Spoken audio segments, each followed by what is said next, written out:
Okay, there we go. Jesus Christ, man. It helps if I fucking turn my microphone back on. I was having a snack before starting the stream, which is why I had my microphone muted. But anyway, welcome to what'll be the start of the Mass Effect series. As I was explaining before realizing that my audio wasn't coming through. I wasn't expecting to be able to start this quickly, but the legendary edition for Mass Effect series, for the Mass Effect series, went on like 90% off during the fall sale. So instead of like $80, and I only paid $8 for it, so that's obviously a hell of a steal. And I picked that up before it expired in like a week, and before I forgot about it. So yeah, we're obviously going to be starting with Mass Effect 1 and 2 and 3. I'm going to play through the whole trilogy, and then eventually I'll pick up Andromeda, which is kind of like Andromeda is apparently its own separate game, but it's supposedly after 3, I don't fucking know. I looked up the order of the games, and like 1, 2, 3, and then Andromeda was just kind of like a side thing, so I'll probably pick that up eventually as well, but I have enough stuff going on right now in terms of just games I play by myself.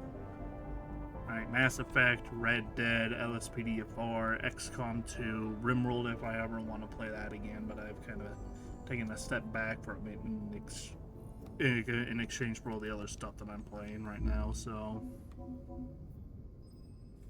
yeah, obviously I do have to, I guess, technically reboot. It's weird. It's one of those games where it's kind of like if you have like the Jack and Daxter HD collection or something like that, and like you launch the launcher and then you launch a game from the launcher. So yeah, it's interesting, but that's how that works. Right, you get 3 games in one and stuff, plus all the DLCs that ever came out for it. So all of that for $8, that's a hell of a steal. So yeah, a YouTuber that I watch called Mr. Samuel Streamer played Mass Effect 2 recently, which is what got me into it to play through it myself. So I know about Mass Effect and at least Mass Effect 2, but I've never watched or seen anything from the first or third game. And I think I remember watching an Andromeda playthrough like a few years ago, which I don't remember much about. Yeah, as far as I could tell, it's more of an NPC collector, NPC companion simulator with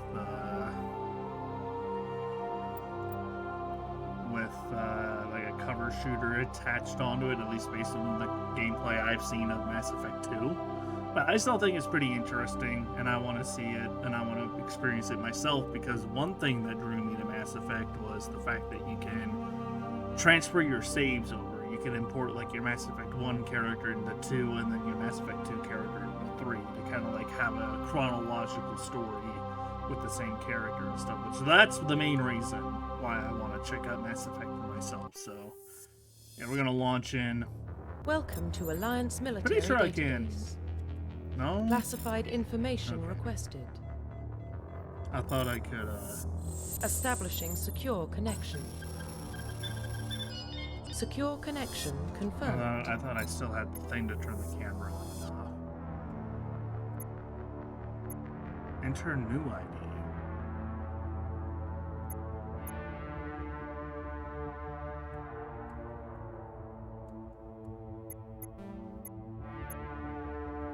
What happens if I enter new ID? Please log in to access your profile. Wait, what? No, I wanted to set a custom name. Detected. Please reconstruct profile. I wanted to rename my character. No, back. Okay, thank you. Okay, thank you. Oh, whoa, this thing is a console like XCOM? Okay. Interesting. Oh, can I not? Oh, yeah, I guess, the Shepherd ideal, yeah. Okay, there we go. At least it let me go back.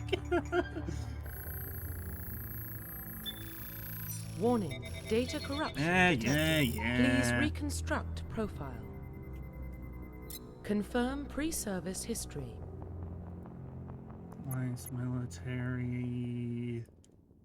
Also, it has Xbox like controls labeled on the screen, but I'm still using my PS5 controller because of all that shenanigans that happened with the Xbox controller previously. But thankfully, I'm pretty good at translating Xbox and PlayStation controls, so. An often raged on the streets of the great megatropolis covering Earth, escape life, petty crime and underworld gangs by enlisting with the Alliance military when you turned 18. Born and raised on Mindor, a small border colony in the fucking Atakan. Traverse, you're 16, slaves raided, slaughtering, blah blah blah. You're saved by passing Alliance patrol and you enlisted in the military of years later, and then both are you know what? I'm gonna do the Earthborn. Fuck it. Confirm psychological profile. Your service mission went horribly wrong, trapped in an extreme survival situation. But you survival, all those are gonna be found out. You're alone. You're first facing overwhelming enemy force. Shop done. You've been called cold, calculating, brutal, reputation. You know what? We'll do the Confirm military specialization. Soldiers, combat specialists, front lines, firefight, improved health, and specialize in use of all weapon types. Start with the ability to wear medium armor and can train the use of heavy armor. So that's like your basic kind of fucking shoot 'em up, just murder everything and let your allies handle the technical side of it, I guess. And use holographic omni tool, decrypt security systems, repair technical, disrupt enemy weapons. Healer squad can only wear light armor and they specialize in pistols. Oh, you know, I remember playing with like the adept class in XCOM 2, and obviously I knew that it was from Mass Effect since the beginning, obviously, but I've never actually played Mass Effect before, so it'd be kind of cool to see the origins of the biotic class for XCOM by playing the actual fucking game behind it. I wonder. Nope, shit. Okay, hang on. I was gonna try moving my model a bit, but I'll see what it looks like in actual gameplay before deciding that. Death Biotic Specialist, upgradable implants. They use biotic powers to lift, throw objects, seals the squad, disable or destroy enemy. Adepts can only wear light armor and they specialize in pistols. Okay, yeah, you only get a pistol and light armor, but you kind of make up for it by being a fucking, like, psychic fucking warrior person. Command combat is specialized in killing enemies at long range. Well, that's obviously not going to be me. Sniper rifles wear medium armor. Have both biotic and tech abilities. They can use biotic abilities to gain sealing skills to defend allies. They can use disruptive with bionic or tech attacks. More efficient at tech and biotics than other classes. They are more but at the expense of combat. They can only wear light armor and receive no specialized weapon training. So what, I'm not allowed to use a gun with this class? I don't know how well that would work out. Vanguards, biotic warriors, biotics, and weapons to take down opponents, especially in pistols and shotguns, and wear medium armor. Okay, so I can either like go full in on biotic. I'm thinking either biotic or adept or vanguard. Shotgun, pistols, wear medium armor. I like the idea of being able to wear medium armor. I'll do vanguard. Confirm facial identification.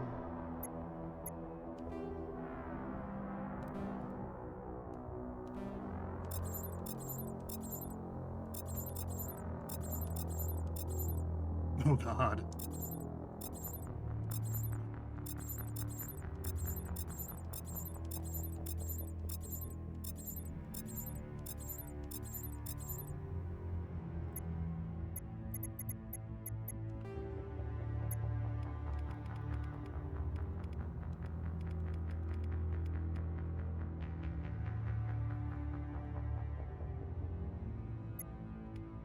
What hair colors can I choose? No, I kind of dig the purple hairstyle, not gonna lie.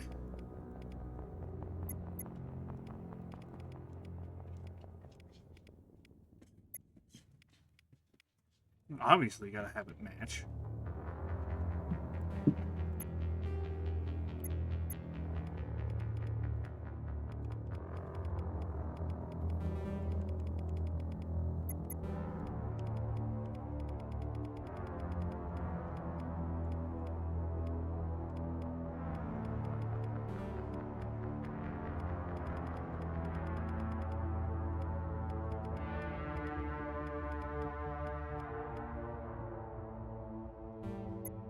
Scarring, huh?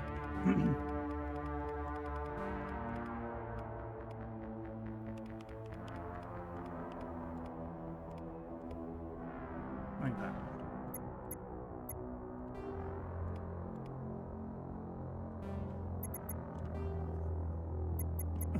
Iris color.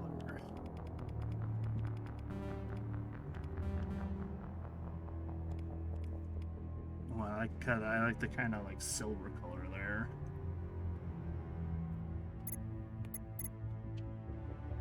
I want to change it now, but I might change it once gameplay starts.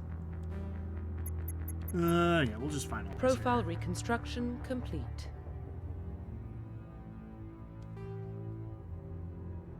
We're unable to change any settings. Identification confirmed. Auto level up off. Level scaling. This is level range needed, so the new 1 to 30. Talent points progression means the same number of levels is doubled.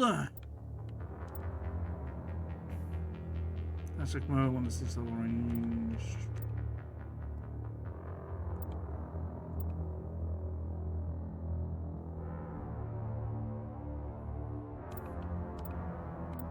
Squad power usage. All. Subtitles, return those on. Autosave, enable tutorials. Yeah, we'll keep the tutorials on for now. At least for the first game. Alright. Let's go. Let's do the thing. Well, what about Shepard? Earthborn, but no record of her family. Doesn't have one. She was raised on the streets, learned to look out for herself. She proved herself during the Blitz, held off enemy forces on the ground until reinforcements arrived. She's the only reason Elysium is still standing. We can't question her courage. Humanity needs a hero, and Shepard's the best we've got. I'll make the call. Year 2148 explorers from Mars discovered remains of an ancient spacefaring civilization. Decades that followed, artifacts revealed several new technologies. Travel to the furthest stars. Basis for this world technology is a force that controls rapid space-time. Even the galaxy called it. Wait for it. Wait for it. Title. Yeah, title flash screen. Even though I'm blocking it a little bit. My bad. I need a stream deck so I can turn it off during cutscenes. Hey, look, Jupiter. The Arcturus Prime relay is in range. Initiating transmission sequence. Commander? Hello. Oh.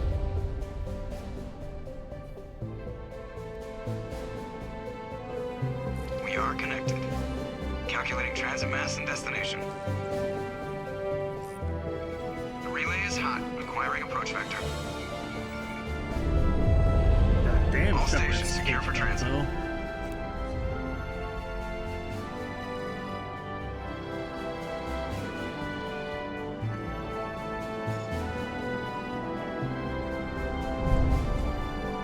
It's me!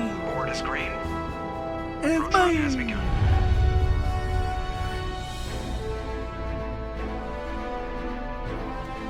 So I guess those things are like giant space shots, I guess. That take ships and just fucking eat them in Hitting the hyperspace. relay in 3, 2, 1. There we go! Boom!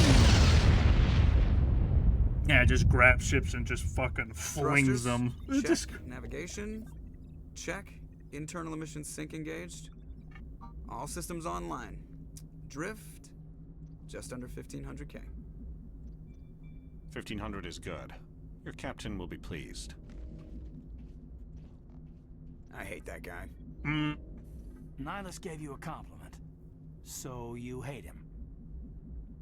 You remember to zip up your jumpsuit on the way out of the bathroom? That's good. I just jumped us halfway across the galaxy and hit a target the size of a pinhead, so that's incredible. Besides, Spectres are trouble. I don't like having them on board. Call me paranoid. You're paranoid. The Council helped fund this project. They have a right to send someone to keep an eye on their investment. Yeah, that is the official story, Oi. but only an idiot believes the official story. They don't send Spectres on shakedown runs. So there's more going on here than the captain's letting on. Joker, Status report. Just cleared the mass relay, Captain. Stealth systems engaged. Everything looks solid. Good. Find a comm buoy and link us into the network. I want mission reports relayed back to Alliance brass before we reach Eden Prime. Aye, aye, Captain. Better brace yourself, sir. I think Nihilus is headed your way. He's already here, Lieutenant. Tell Commander Shepard to meet me in the comm room for a debriefing. You get that, Commander? He sounds angry. Something must have gone wrong with the mission. Captain always sounds like that when he's talking to me. Can't possibly imagine why. Mission computer codex entries. Hello, hi, how you doing? Codex. Alliance Council races. Roughly 1,200 years ago, the Taurians were invited to join the Citadel Council to fulfill the role of galactic peacekeepers. The Taurians have the largest fleet in Citadel space, and they make up the single largest portion of the Council's military forces. As their territory and influence has spread, the Taurians have come to rely on the Solarians for military intelligence and the Asari for diplomacy. Despite a somewhat colonial attitude towards the rest of the galaxy, the ruling hierarchy understands they would lose more than they would gain if the other two races were ever removed. Taurians come from an autocratic society that values discipline and possesses a strong sense of personal and collective honor. There is lingering animosity between Taurians and humans over the First Contact War of 2157, which is known as the Relay 314 incident to the Taurians. Officially, however, the two species are allies, and they enjoy civil, if cool, diplomatic relations. Nice. The Systems Alliance is an independent supranational government representing the interests of humanity as a whole. Where, dude, where have I heard that before? The Alliance is responsible for the governance and defense of all extrasolar colonies and stations. I know how the Alliance grew out of the various national space programs as a matter of practicality. Sol's planets had been explored and exploited through piecemeal national efforts. The expense of colonizing entire new solar systems could not be met by any one country. With humans knowing that alien contact was inevitable, there was enough political will to jointly fund an international effort. Still, the Alliance was often disregarded by those on Earth until the First Contact War.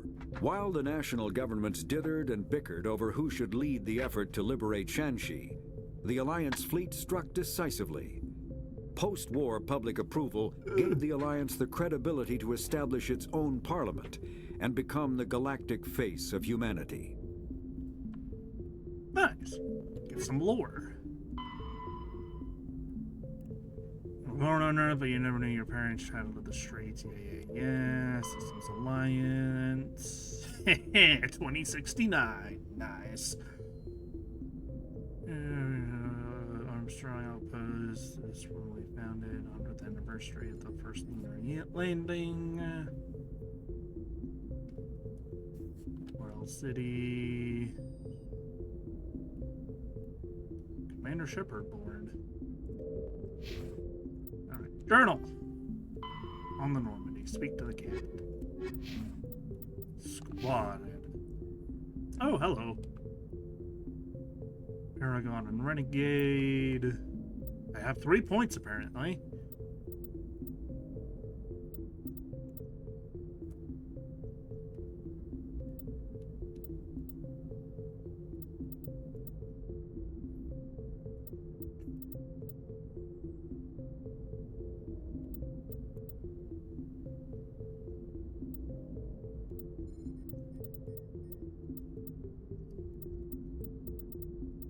I'll worry about that when we actually get into our first mission. I'm telling you, I just saw him. He marched by like he was on a mission. He's a Spectre. They're always on a mission. And we're getting dragged, right along with him. Relax, Presley. You're gonna give yourself an ulcer. Congratulations, Commander. Looks like we had a smooth run. You heading down to see the captain? I'm on my way to give him a status update right now. With all due respect, ma'am, maybe he'll finally tell you what we're really doing out here. I'll see if I can get some answers when I see him. Good luck, Commander. I grew up on Eden Prime, Doc. It's not the kind of place Spectres visit. There's something Nihilus isn't captain's in charge here. He wouldn't take orders from a Spectre. Not his choice, Doc. Spectres don't answer to anyone. They can do whatever they want, kill anyone who gets in their way. Oh, you watch too many spy vids, Jenkins. What do you think, Commander? We won't be staying on Eden Prime too long, will we? I'm itching for some real action. I Careful sincerely what you hope wish you're for, kidding, buddy. Corporal. Your real action usually ends with me patching up crew members in the infirmary. Marines are meant to fight. You just fix us up and we're done. I know how things work, Commander. I've seen my share of combat, but it's foolish to go looking for trouble. You could both take a lesson from the captain. He's not afraid of combat, but he knows the value of restraint, too. Sorry, Doc, but this waiting's killing me. I've never been on a mission like this before, not one with a Spectre on board. Just treat this like every other assignment you've had and everything will work out. Easy for you to say. You proved yourself in the Blitz. Everybody knows what you can do. This is my big chance. I need to show the brass what I can do. You're young, Corporal. You have a long career ahead of you. Don't do something stupid to mess it up. Don't worry, ma'am. I'm not gonna screw this up. What do you know about the Spectres? Only what I've heard. Spectre agents work directly for the Citadel Council. They usually work alone or in small groups. Spectres don't have any official power, though. Basically, they're a shadow organization with a mandate to preserve and protect galactic stability. Protect it at any cost. Don't forget that part. Spectres operate above the law. Why don't we have any of our own people in there? Spectres usually come from the Council races, like the Turians. We've been trying to get a human accepted into their ranks for years now. So far, it hasn't happened. Hey, Commander, you'd make a good Spectre. You're a war hero, right? Held off an entire enemy fleet during the Blitz single-handed? That's the kind of talent the Spectres are looking for. This is all just wild speculation. The Spectres aren't interested in recruiting humans, no matter how capable. How do you control agents with unlimited power? I suppose the Council could revoke the Spectre status of an agent who got out of hand. At that point, Citadel Security Services would take over. Those C-Sec grunts wouldn't stand a chance. The Spectres were 20 ordinary soldiers. The Spectres police themselves. An agent goes rogue, they send another agent to take him down. That's Spectre justice. The Corporal's confusing romantic legends with reality, Commander. You're from Eden Prime, aren't you, Jenkins? What's it like? It's very peaceful, Commander. They've been real careful with development, so you don't have any city noise or pollution. My parents lived on the outskirts of the colony. At night, I used to climb this big hill and stare across the fields back at the lights from the main settlement. It was gorgeous. But when I got older, I realized it was a little too calm and quiet for me. That's why I joined the Alliance. Even Paradise gets boring after a while. Any idea why Eden Prime was chosen as our destination? Not really sure, Commander. Eden Prime's one of our most stable colonies. Good place to take the Normandy for a shakedown run, I guess. No real danger there. There's gotta be something else going on. We've got a Spectre on board. That's why I'm so wound up. I can't wait for the real mission to start.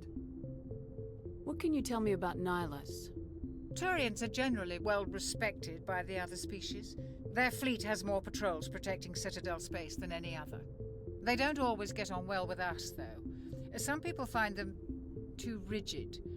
Others still blame them for the First Contact War. As for Nihilus, I haven't said more than 2 words to him. He usually only speaks to the captain. I hope we get a chance to see him in action.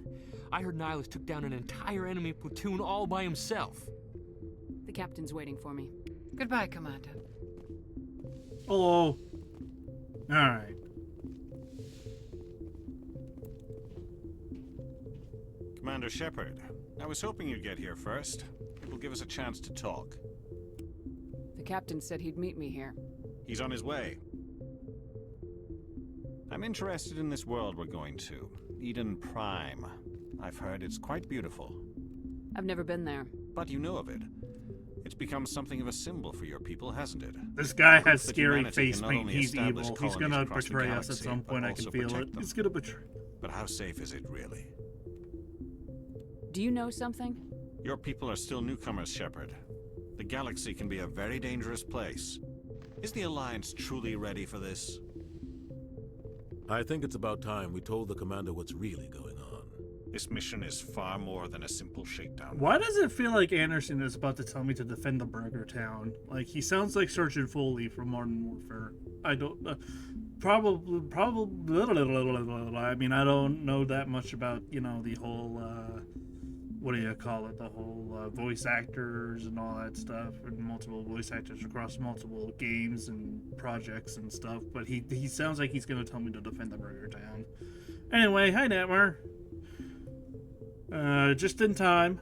You haven't missed much, just pretty much character creation and all that stuff and some basic beginner dialogue here. Is someone gonna fill me in, Captain? We're making a covert pickup on Eden Prime. That's why we needed the stealth systems operational. There must be a reason you didn't tell me about this, sir? This comes down from the top, Commander. Information strictly on a need-to-know basis. A research team on Eden Prime unearthed some kind of beacon during an excavation. It was Prothean. I thought the Protheans vanished 50,000 years ago. Their legacy still remains. The mass relays, the Citadel, our ship drives. It's all based on Prothean technology. This is big, Shepard. The last time humanity made a discovery like this, it jumped our technology forward 200 years. But Eden Prime doesn't have the facilities to handle something like this. We need to bring the beacon back to the Citadel for proper study. Obviously, this goes beyond mere human interests, Commander. This discovery could affect every species in Council space. Are we expecting trouble? I'm always expecting trouble. There's more, Shepard. Nihilus isn't just here for the beacon. He's also here to evaluate you. Guess that explains why I bump into him every time I turn around. The Alliance has been pushing for this for a long time. Humanity wants a larger role in shaping interstellar policy. We want more say with the Citadel Council. The Spectres represent the Council's power and authority. If they accept a human into their ranks, it shows how far the Alliance you has do come. tonight, Nightmare. You held off an enemy assault. Just trying not during to the Blitz, talk over the single-handed. dialogue as You much as showed possible. not only here. courage, but also incredible skill. That's why I put your name forward as a candidate for the Spectres. I assume this is good for the Alliance. Earth needs this, Shepard. We're counting on you. I need to see your skills for myself, Commander. Eden Prime will be the first of several missions together. You'll be in charge of the ground team. Secure the beacon and get it onto the ship ASAP. Nihilus will accompany you to observe the mission. Why is this beacon so important? All advanced galactic civilization is based on Prothean technology, even yours. If we hadn't discovered those Prothean ruins buried on Mars, we'd still be stuck on Earth. That was just a small data cache. Who knows what we can learn from this beacon? What if it's a weapons archive? We can't let it fall into the wrong hands. Like who? The Attican Traverse isn't the most stable sector of Citadel space. There are plenty of raiders and criminal groups active in the region. They might figure a Prothean beacon is worth the risk of attacking. Kind the of funny Alliance when ship. the Plus, Eden so-called Prime is right on the remastered border of the Terminus versions systems. of games run worse than the originals. The Attican Traverse is under Citadel protection. If the Terminus systems attack, it's an act of war. Technically, yes. But some of the species in the Terminus might be willing to start a war over this. The last thing the Council wants is to get dragged into a major conflict with the Terminus systems. We have to keep this low-key. I'd like to know more about Eden Prime before we touch down. It's a peaceful farming world, but it represents something much bigger. Eden Prime is one of our oldest and most successful colonies. It proved we were ready to face the challenges of settling new worlds, to forge a place for humanity beyond Earth. It symbolizes Also something to humanity's keep in growth mind and as well, evolution I as a guess. spacefaring species. If your computer is a And after potato, this, you're going to struggle it will running be just known about as the anything world there, I where guess. humans made a discovery of galactic importance. What do you know about the Protheans? Just what they taught us in school. They were a technologically advanced species that ruled the galaxy 50,000 years ago. Then they vanished. Nobody really knows how or They why were the or strongest why they faction and species in the entire everyone universe agreed until they weren't. galactic civilization wouldn't exist That without is them. pretty much what that Their translates Citadel is to. the very heart of galactic society. And without their mass relays, interstellar travel would be impossible. We all owe the Protheans a great debt. Just give the word, Captain. We should be getting close to Eden. Captain, we got a problem. What's wrong, Joker? Transmission from Eden Prime, sir. You better see this. Bring it up on screen. Oh. That doesn't look good. Get down! I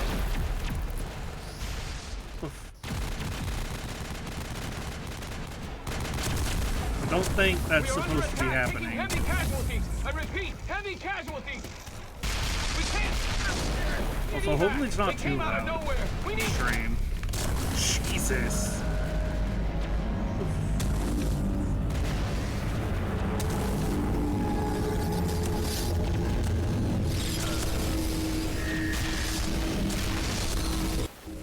Happy EDF shit was that? Everything cuts out after that. No comm traffic at all.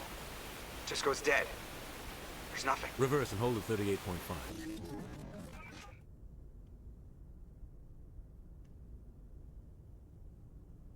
Status fucking report. hand of God 17 reaching minutes out, down Captain. type No shit? other Alliance ships in the area. Oh my God, yo, Take higher, us in, alright. Joker, fast and quiet. This mission just got a lot more complicated. A small strike team can move quickly without drawing attention. It's our best chance to secure the beacon. Grab your gear and meet us in the cargo hold. Tell Alenko and Jenkins to suit up, Commander. You're going in. Fucking hand of God reaching down from the sky there, like the fuck? Once we get an actual gameplay, I'll go into the options and figure something out. Somebody was doing some serious digging here, Captain. Your team's the muscle in this operation, Commander. Go in heavy and head straight for the dig site. What about survivors, Captain? Helping survivors is a secondary objective. The beacon's your top priority. Approaching drop point 1. Secure the beacon. You're coming with us? I move faster on my own. Nihilus will scout out ahead.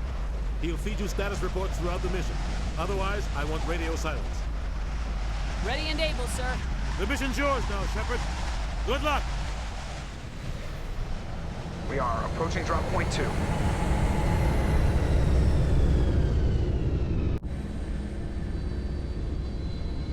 Okie dokie, here we go. Ship perimeter secure. Alright, let's option sound effects volume. I'll turn that, say, to like fucking 60. Music I'll bring down to 60. Hopefully that works. This place got hit hard, Commander. Hostiles everywhere. Keep your guard up. Oop. There we go.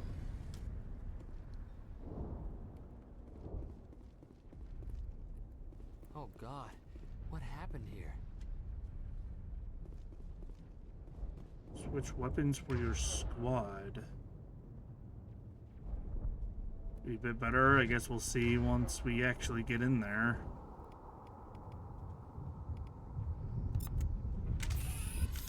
I have a lot of weapons.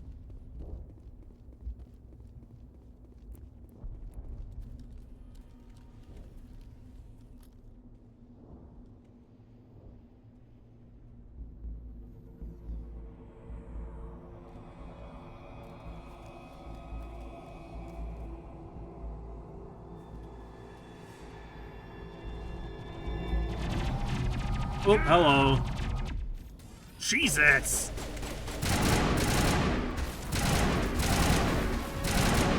Yes.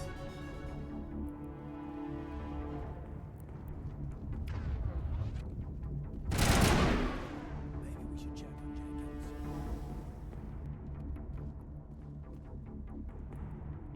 Wait, how do I fucking... It said powers. Map warp.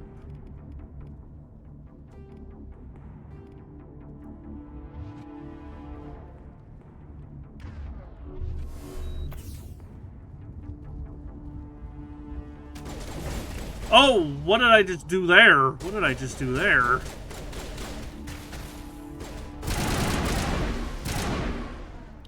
I've got some burned out buildings here, Shepard. A lot of bodies. I'm gonna check it out. I'll try to catch up with you at the dig site.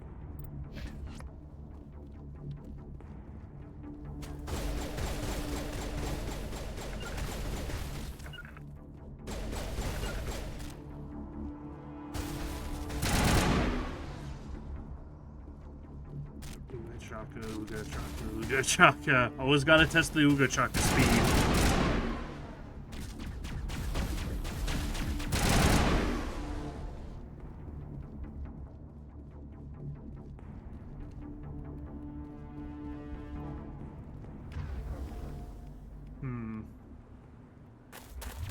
It's a little weird that I have to open up that menu just to use powers, but hey.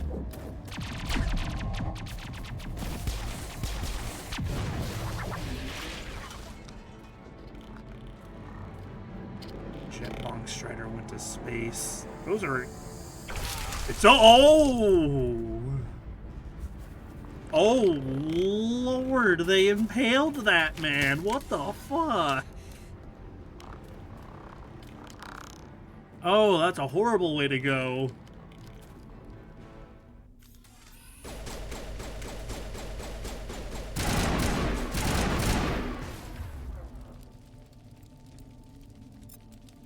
I do have a sniper rifle, apparently. No! Thanks for your help, Commander. Gunnery Chief Ashley Williams of the 212. You the one in charge here, ma'am? Are you wounded, Williams? A few scrapes and burns, nothing serious. The others weren't so lucky. I saw. Man got fucking... We were patrolling the perimeter when the attack hit. Shish kebab beeping. We tried to get off a distress call, but they cut off our communications. I've been fighting for my life ever since. Any idea what kind of enemy we're facing? I think they're Geth. The Geth haven't been seen outside the Veil in nearly 200 years. Why are they here now? They must have come for the beacon. The dig site is close, just over that rise. It might still be there. We could use your help, Williams. Aye, aye, ma'am. It's time for payback. What else do you know about the Geth? Just what I remember from history class back in school. They're synthetics, non-organic life forms with limited AI programming, created by the Quarians a few centuries God damn it, ago. it's always It was AI, supposed to isn't be a it? source God of damn cheap it, it's... labor, but ended up turning on the Quarians and drove them into exile. Well, after that, they just kind of disappeared. Typical robots for cheap labor. Nobody's and then really heard much turning from them against the since. organics. Fucking giving me Stellaris vibes with that one. Describe what happened leading up to the attack. We were sent out a couple of nights ago from the main colony. Damn, why is she so Seemed caked like up? a routine though? patrol Look at that. until the Geth hit us. I mean, I'm looking very We never respectfully knew they were at my the fellow soldiers. Don't worry about it. What happened to the researchers at the dig site? I don't know. They set up camp near the beacon. The 232 was with them. Maybe their unit fared better than mine. Tell me everything you know about the beacon. They were doing some digging out here to extend the monorail and expand the colony. A few weeks ago, they unearthed some Prothean ruins, and the beacon. Suddenly, every scientific expert in the colony was interested. That's when they brought us in to secure the site. Or robot vibes. I don't know much about the beacon itself, but I heard one of the researchers that say the this could be the one biggest scientific discovery with of the century. Will Smith in it? Because if so, then I'm pretty sure I remember that one. Move out! Seeing that a while ago. Like obviously not just a while ago, but a long while ago. Yeah, okay, it is that one. Yeah, okay, it is that one.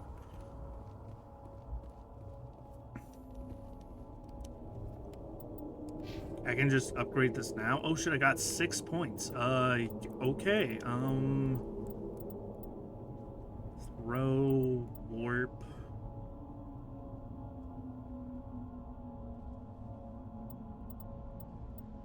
I mean, I guess I'll...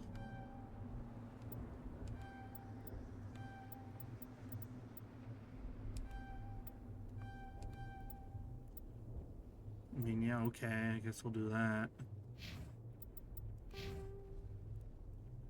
You have 4 points.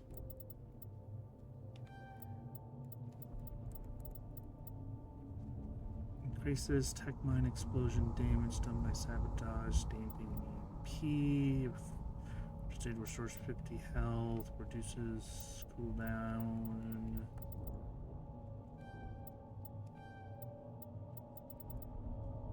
Barrier and stasis.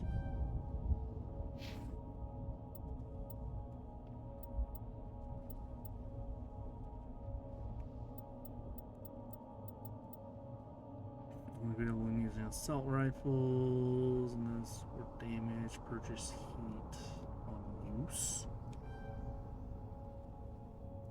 Okay then.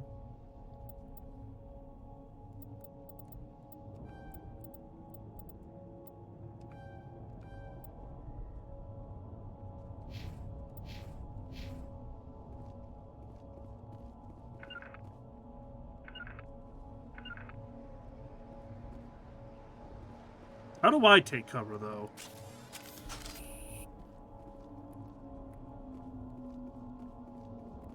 Like, that'd be nice to know.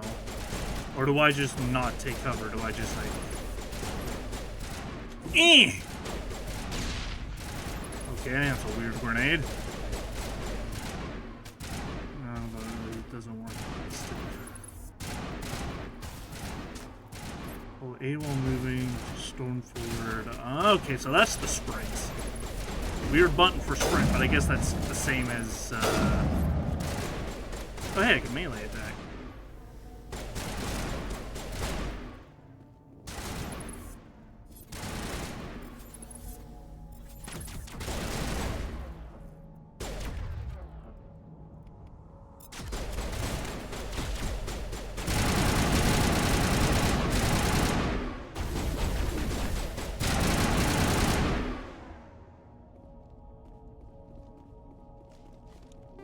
Ooh.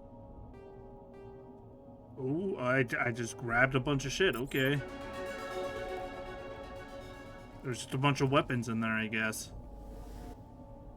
This is the dig site. The beacon was right here. It must have been moved. By who? Our side or the Geth? Hard to say. Maybe we'll know more after we check out the research camp.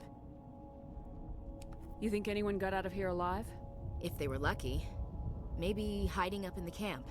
It's just on the top of this ridge, up the ramps. Change of plans, Shepard. There's a small spaceport up ahead. I want to check it out. I'll wait for you there. Rum. Looks like they hit the camp hard. It's a good place for more fucking skewered people. Oh god, is this what I think it's going to be? Oh god, they're still alive. Yeah. What did the Geth do to them? Turned them into zombies, it looks like, because if I recall correctly, there's a Lost to Geth replacement mod for XCOM 2.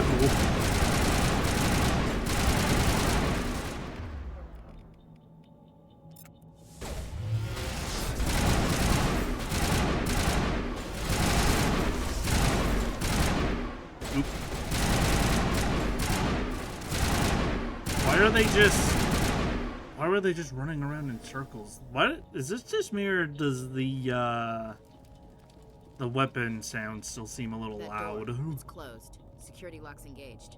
Some log required. Okay, advanced. Cool. Oh, what is this? What the hell kind of Game of Frogger is this? What the fuck?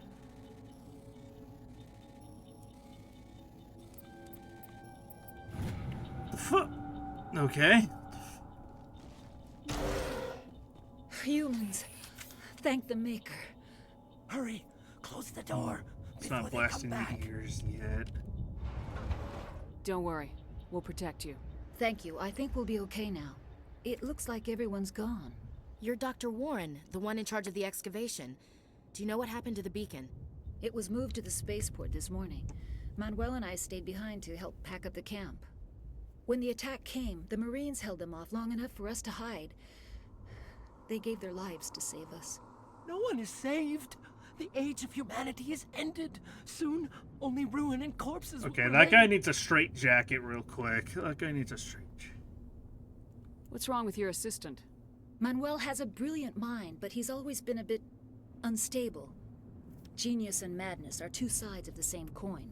Is it madness to see the future? To see the destruction rushing towards us? To understand there is no escape? No hope? No. I am not mad. I'm the only sane one left. Put him in a facility. Put him in after the attack. I can shut him up. Okay, no, I don't think we need to go that far, Shepard. I don't think we need to go that far, Shepard. Can you tell me anything about the beacon? It's some type of data module from a galaxy-wide communications network. Remarkably well preserved. It could be the greatest scientific discovery of our lifetime. Miraculous new technologies, groundbreaking medical advances. Who knows what secrets are locked inside? We have unearthed the heart of evil, awakened the beast, unleashed the darkness. Manuel, please. This isn't the time. What else can you tell me about the attack? It all happened so fast. 1 second we were gathering up our equipment. The next we were hiding in the shed while the Geth swarmed over the camp. Agents of the destroyers, bringers of darkness, heralds of our extinction. We could hear the battle outside. Gunfire, screams. I thought it would never end. Then everything went quiet. We just sat there, too afraid to move, until you came along. Needs more than a hug myself jacket, but a bullet in the forehead. Williams, take us to the spaceport. You can't stop it. Nobody can stop it. Night is falling. The darkness of eternity. Hush, Manuel. Go lie down. You'll feel better once the medication kicks in. Yeah, fucking Lord. Alright, let's get out of here. Oh, anything fancy in here? We have a crate. Open the crate.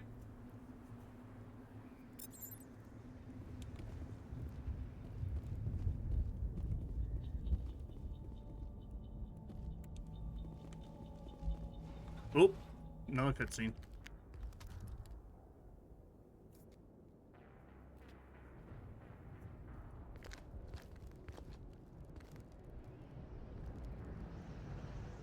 Saren.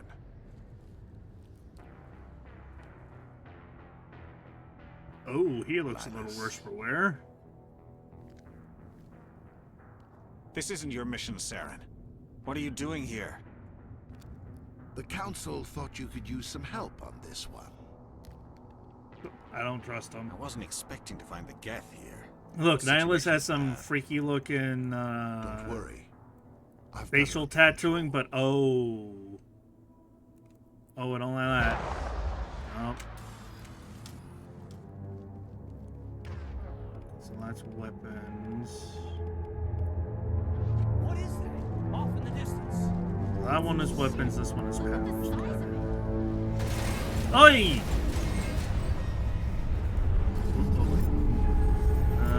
Give me the sniper rifle, I guess.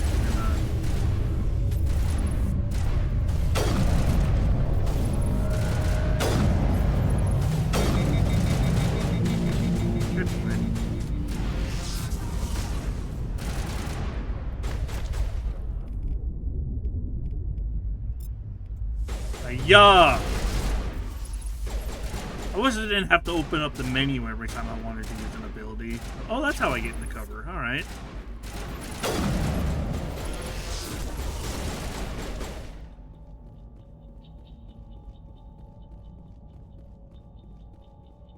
I just snapped to cover, I guess. All right.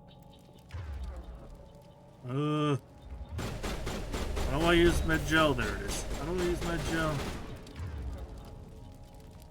Ooh, I have a shot here. Owie, owie, owie.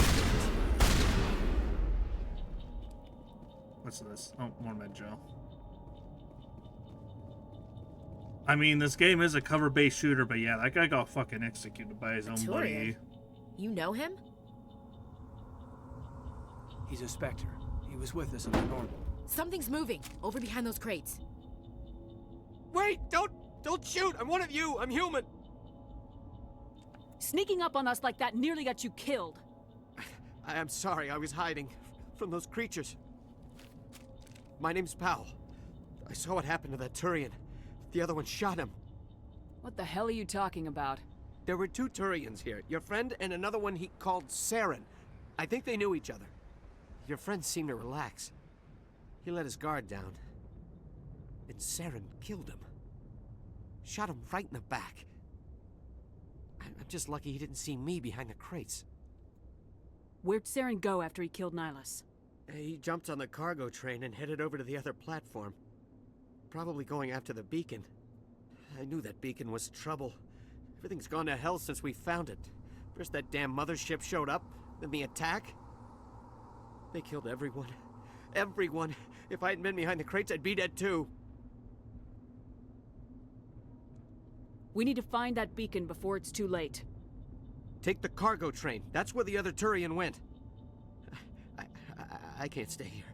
I need to get away from all this. Oh boy. Oh. More shooty? Oh, more shooty. A lot more shooty.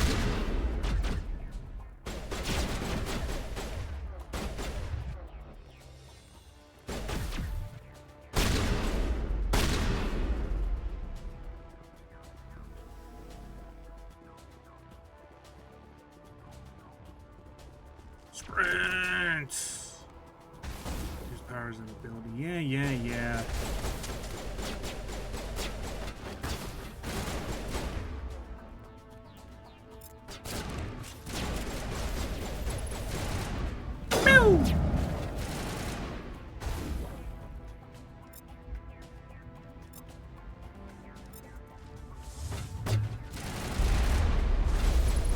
Oh God! What the fuck?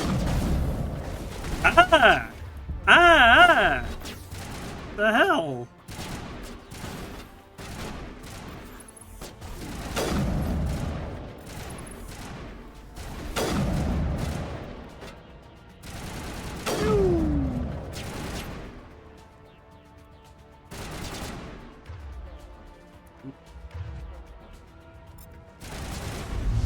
Oh, that's a close ranged one.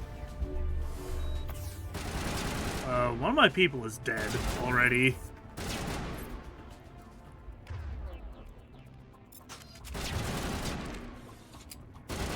I'm sure that's nothing to be worried about, right?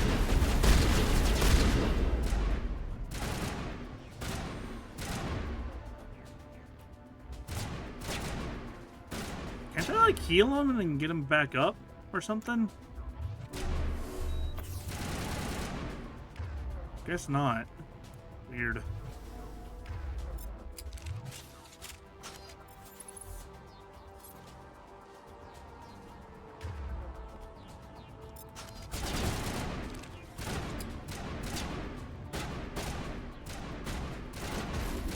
Wowee!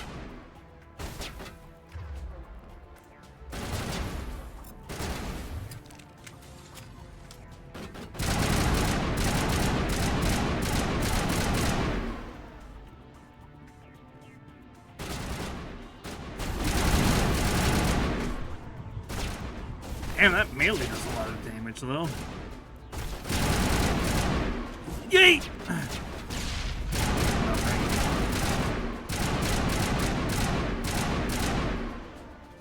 What do I do about the guy that's currently fucking on the floor? Can I go back and heal him, maybe? I don't know if I have to heal him directly or not. It does not tell me how to do that.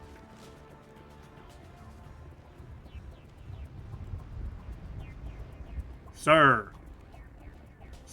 Okay, well, I guess not. Okay, well, I guess not. Very strange.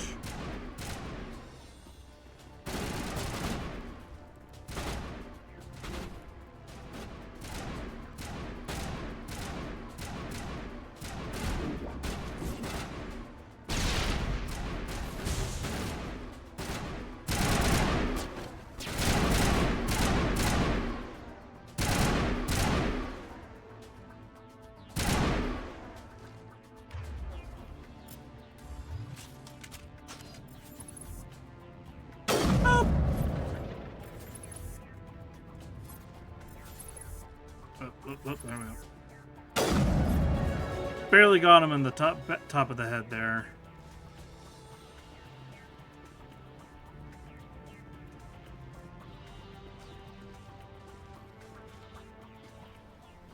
Yeah, see, he's fine.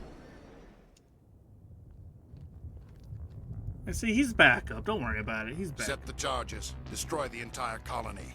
Leave no evidence that we were here. See, I told you I didn't trust him.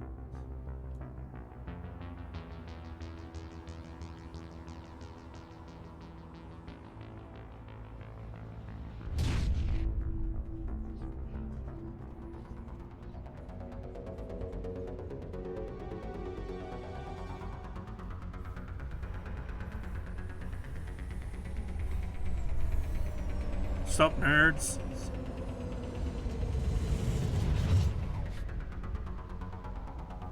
It's me, your boy.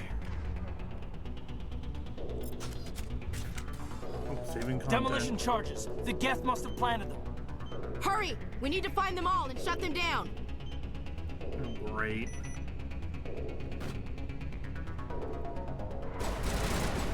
See another one? Or is it up above? I think it might be up above.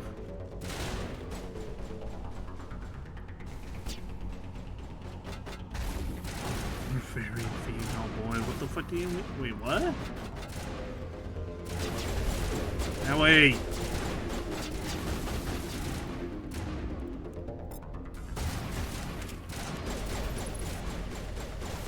No! No!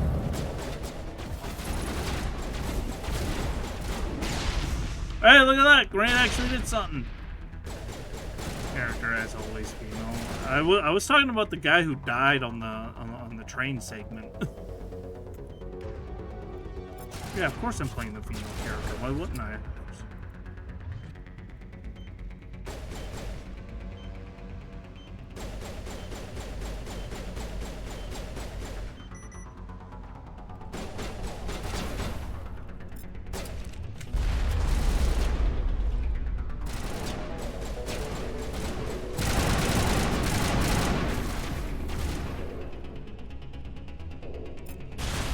Yeah. So yeah, no, I meant the guy who died during that little like get into the train control segment. Who he also died again, by the way. Who he also died.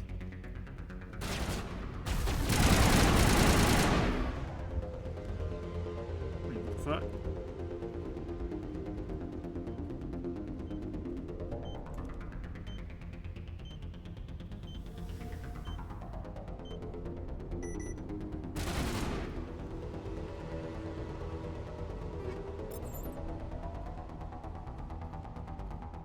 Guessing the last one's over here somewhere.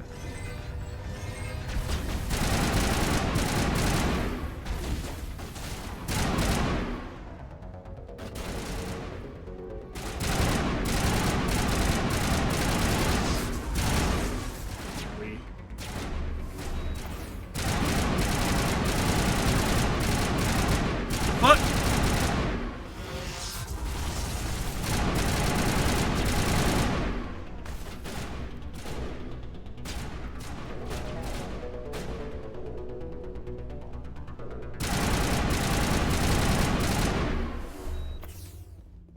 Wait, where's the other charge then?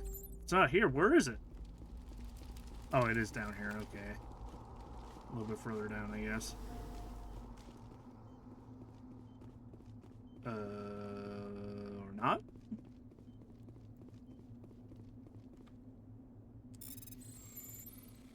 Oh, oh boy. Nope, oh boy. Oh boy.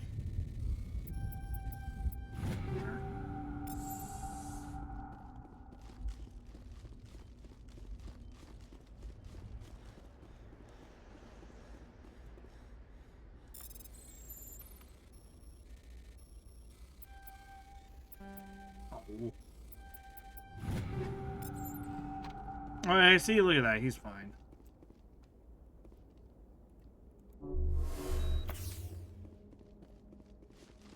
Is it up here then? Where is this?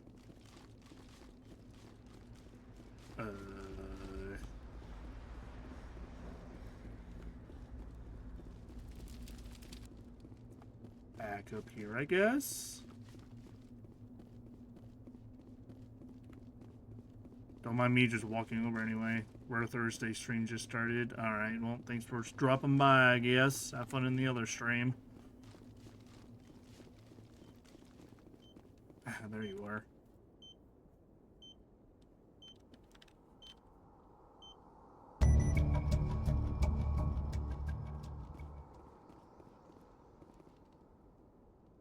Now what? Smells like smoke and death. We thought this world was safe until the Geth showed up.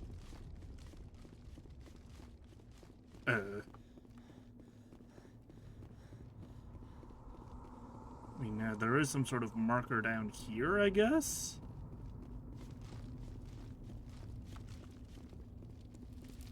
Oh, the beacon. Alright, yeah. That makes sense.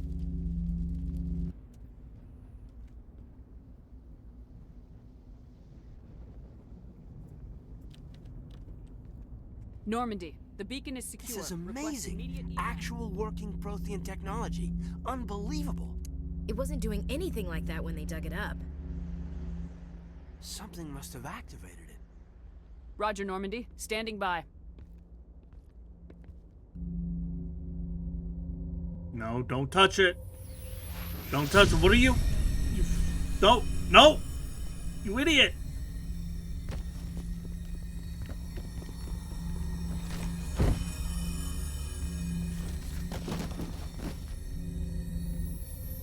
God, it's doing something to me, of course. Shepard! No, don't touch it. It's too...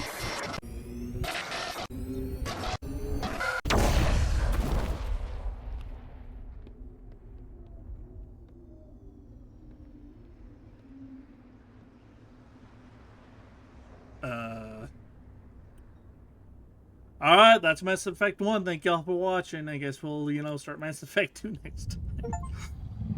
God damn it. Very weird looking ship.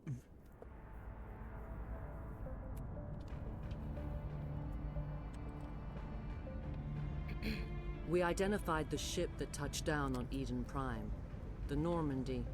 A human alliance vessel. It was under the command of Captain Anderson. They managed to save the colony. And the beacon. One of the humans may have used it.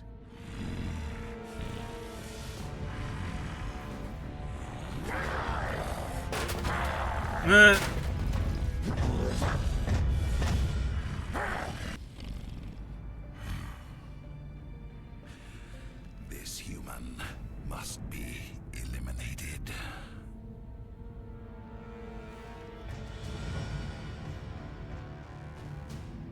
I like how they have to include the cleavage in the shot on that one too, of course.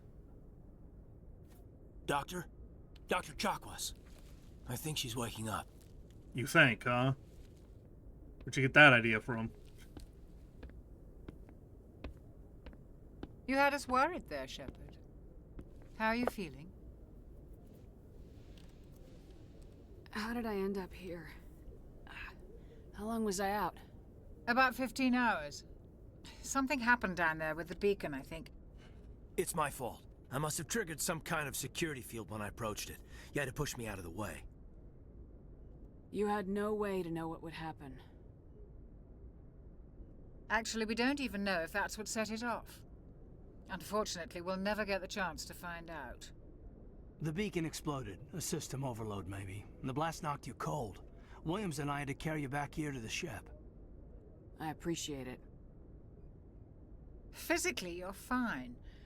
But I detected some unusual brain activity. Abnormal beta waves. I also noticed an increase in your rapid eye. Guess I gotta be more Signs typically Sigma. associated Gotta with get more intense skibbity training. ray. God fucking damn it. I saw... I'm not sure what I saw. Death, destruction... Nothing's really clear. I better add this to my report. It may... Oh. Captain Anderson. How's our XO holding up, Doctor? Well, all the readings look normal. I'd say the commander's going to be fine. Glad to hear it. Shepard, I need to speak with you. In private. Aye, aye, Captain. I'll be in the mess if you need me. Sounds like that beacon hit you pretty hard, Commander. Are you sure you're okay? I don't like soldiers dying under my command. Jenkins wasn't your fault. You did a good job, Shepard. Did we leave Gunnery Chief Williams back on Eden Prime? I figured we could use a soldier like her. She's been reassigned to the Normandy. Williams is a good soldier. She deserves it. Lieutenant Alenko agrees with you. That's why I added her to our crew. Intel dropped the ball, sir. We had no idea what we were walking into down there. That's why things went to hell. The Geth haven't been outside the Veil in 2 centuries, Commander. Nobody could have predicted this. You said you needed to see me in private, Captain? I won't lie to you, Shepard. Things look bad. Nihilus is dead. The beacon was destroyed and Geth are invading. The Council's going to want answers. I didn't do anything wrong, Captain. Hopefully the Council can see that. I'll stand behind you and your report, Shepard. You're a damned hero in my books. That's not why I'm here. It's Saren, that other Turian. Saren's a Spectre, one of the best, a living legend. But if he's working with the Geth, it means he's gone rogue. A rogue Spectre's trouble. Saren's dangerous, and he hates humans. Why? He thinks we're growing too fast, taking over the galaxy. A lot of aliens think that way. Most of them don't do anything about it. But Saren has allied himself with the Geth. I don't know how, I don't know why. I only know it had something to do with that beacon. Oh, you were there just before that beacon self-destructed. Did you see anything? Any clue that might tell us what Saren was after? Just before I lost consciousness, I had some kind of vision. A vision? A vision of what? I saw synthetics. Geth, maybe. Slaughtering people. Butchering them. We need to report this to the Council, Shepard. What are we gonna tell them? I had a bad dream? We don't know what information was stored in that beacon. Lost Prothean technology? Blueprints for some ancient weapon of mass destruction? Whatever it was. Saren took it. But I know Saren. I know his reputation is politics. He believes humans are a blight on the galaxy. This attack was an act of war. He has the secrets from the beacon. He has an army of Geth at his command, and he won't stop until he's wiped humanity from the face of the galaxy. I'll find some way to take him down. It's not that easy. He's a Spectre. He can go anywhere, do almost anything. That's why we need the Council on our side. When have they ever done anything for humanity? If we expose Saren as a traitor, the Council will revoke his Spectre status. I'll contact the Ambassador and see if he can get us an audience with the Council. He'll want to see us as soon as we reach the Citadel. We should be getting close. Head up to the bridge and tell Joker to bring us into dock. Oh boy.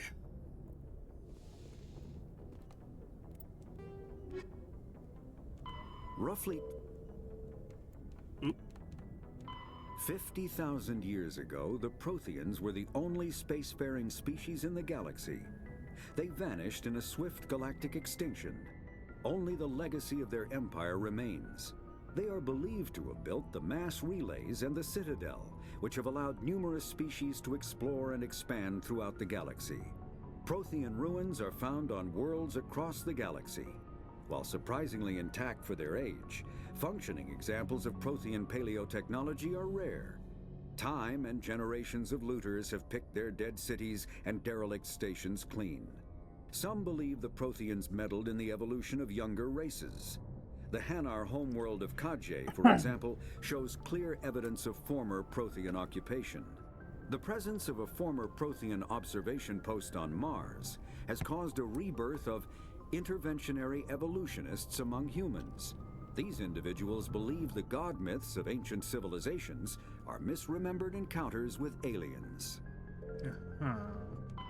The Geth are a humanoid race of networked AIs. They were created by the Quarians 300 years ago as tools of labor and war. When the Geth showed signs of self-evolution, the Quarians attempted to exterminate them. The Geth won the resulting war. This example has led to legal, systematic repression of artificial intelligences in galactic society. The Geth possess a unique distributed intelligence. An individual has rudimentary animal instincts, but as their numbers and proximity increase, the apparent intelligence of each individual improves. In groups, they can reason, analyze situations, and use tactics, as well as any organic race. Geth space is located at the trailing end of the Perseus Arm, beyond the lawless Terminus systems. The Perseus Veil, an obscuring dark nebula of opaque gas and dust, lies between their space and the Terminus systems. Oh boy. After the Geth secure a location, they round up and impale dead and living bodies on mechanical spikes. The spikes rapidly transform these victims into withered husks, extracting water and trace minerals, and replacing them with cybernetics. The cybernetics reanimate the lifeless flesh and tissue, transforming the bodies into mindless killing machines. Some Alliance soldiers refer to the husk-generating spikes as dragon's teeth, a reference to the mythological berserkers who sprang up from the earth wherever the teeth of the dragon Eris were planted. Dragon's teeth and husks bear little resemblance to other pieces of Geth technology. No one is sure why a synthetic race would bother to drain the minuscule amount of recoverable resources from organic corpses, though the value of reusing them as shock troops is obvious. Fun. The Citadel is an ancient deep space station, presumably constructed by the Protheans. I don't want to talk over Since all the this shit Prothean all the extinction, time, so numerous species have try come to call the Citadel home. It especially serves since as it the talks on political, its own. cultural, and financial capital of the galactic community. To represent their interests, most species maintain embassies on the Presidium, the Citadel's inner ring. The Citadel Tower in the center of the Presidium holds the Citadel Council chambers. Council affairs often have far-reaching effects on the rest of the galactic community. 5 arms, known as the Wards, extend from the Presidium. Their inner surfaces have been built into cities, populated by millions of inhabitants from across the galaxy. The Citadel is virtually indestructible. If attacked, the station can close its arms to form a solid, impregnable shell. For as long as the station has existed, an enigmatic race called the Keepers has maintained it. Spectres are agents from the Office of Special Tactics and Reconnaissance, and answer only to the Citadel Council. They are elite military operatives, granted the authority to deal with threats to peace and stability in whatever way they deem necessary. They operate independently or in groups of 2 or 3. Some are empathetic peacekeepers, resolving disputes through diplomacy. Others are cold-blooded assassins, ruthlessly dispatching problem individuals. All get the job done one way or another, often operating outside the bounds of galactic law. The Spectres were founded after the Solarians joined the Council. For many years, they operated in secrecy as backroom problem solvers. Only after the Krogan rebellions did their activities become publicized. Assignment of a Spectre is less contentious than a military deployment, but makes it clear that the Council is concerned about a situation. Oh yeah, give a bunch of highly trained military personnel free access to do whatever the fuck they want to do across the galaxy outside of normal law. Yeah, sure, that could only go good, right? Combat hard suits use a dual-layer system to protect the wearer. The inner layer consists of fabric armor with kinetic padding. Areas that don't need to be flexible, such as the chest or shins, are reinforced with sheets of lightweight, ablative ceramic. The outer layer consists of automatically generated kinetic barriers. Objects traveling above a certain speed will trigger the barrier's reflex system and be deflected, provided there is enough energy left in the shield's power cell. Armored hard suits are sealable to protect the wearer from extremes of temperature and atmosphere. Standard equipment includes an onboard mini-frame and a communications, navigation, and sensing suite. The mini-frame is designed to accept and display data from a weapon's smart targeting system to make it easier to locate and eliminate enemies. The terminus systems are located on the far side of the Attican Traverse, beyond the space administered by the Citadel Council or claimed by the Human Systems Alliance. It is populated by a loose affiliation of minor species, united only in their refusal to acknowledge the political authority of the Council or adhere to the Citadel conventions. So Their the Trade independence Federation comes is at a what you're price. saying. So the terminus is fraught with conflict. War among the various species is common, as governments and dictators constantly rise and fall. The region is a haven for illegal activities, particularly piracy and the slave trade. So the free trade zone, At least once a year, a fleet from the terminus invades the nearby Attican Traverse. These attacks are typically small raids against poorly defended colonies.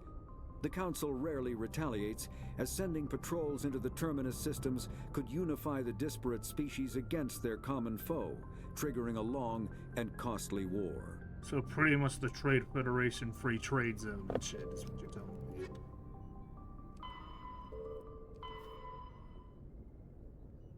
Charlotte equipped with mass effect generating element 0 core most of the gravity is generated by essential force rotation thing. Then find the beacon, no other assignments. I have 6 points to spend again. Good lord, I'm getting a lot, huh? Oh yeah, I have all the Riz and all the intimidation. Let's go. Why not? Glad to see you're okay, Commander. Thanks, Caden. Commander, I'm glad to see you're okay. Losing Jenkins was hard on the crew, and I'm glad we didn't lose you too. Things were pretty rough down there. Yeah, you never get used to seeing dead civilians. It doesn't seem right somehow. But at least you stopped Saren from wiping out the whole colony. I couldn't have done it without you. We're Marines. We stick together. And I'm just sorry that we lost Jenkins. Yeah, I wish I could have done something to save him. I don't remember seeing Jenkins die. The fuck? Right. It was just bad luck. I'm gonna have to rewatch the VOD later. I don't remember Jenkins dying, to be honest. One Spectre killing another. The Citadel Council's not gonna be happy about that. Probably use it to lever more concessions out of the Alliance. You've got a good grasp of the situation. You a career man? Yeah, a lot of biotics are. We're not restricted, but we sure don't go undocumented. May as well get a paycheck for it. Besides, my father served. I made him proud when I enlisted. Eventually. But is that why you're here? Because of your family? I never met my parents. If they wanted to see me, they'd have contacted me after that mess a few years back. Oh, that's right, the Blitz. I imagine that bought you any post in the fleet. Word is we're heading for the Citadel, ma'am. Can you, tell me why? The captain hopes the ambassador can get an audience with the council. Tell them what Saren's been up to. Makes sense. They'd probably like to know he's not working for them anymore. Whatever happens, we'll be ready, Commander. Neat. So yeah, there's Paragon and Renegade options, which is obviously, you know, good guy, bad guy shenanigans. Yeah, I can take a run around the fucking ship. Why not? Open the door, plus. Thank you. Hello. Oh.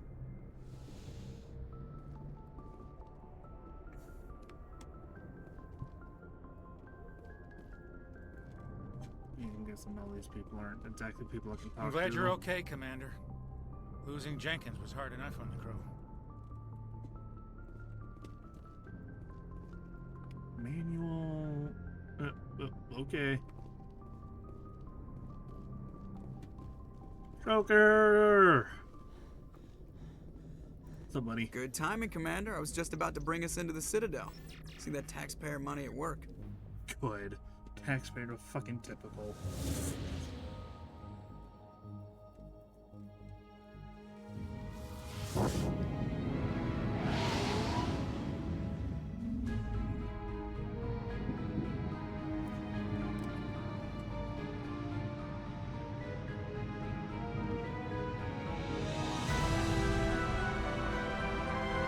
Yeah, that's a big ass space station. A bunch of ships floating around it. Look at the size of that ship.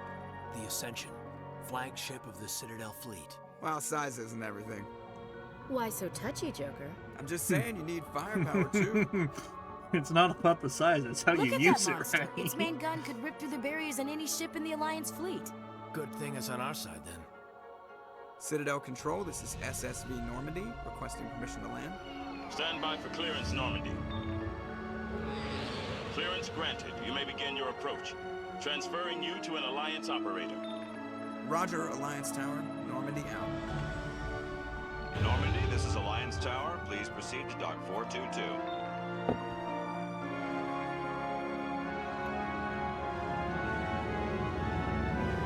I like the music in the background. Really sets the tone for the scale of the Citadel.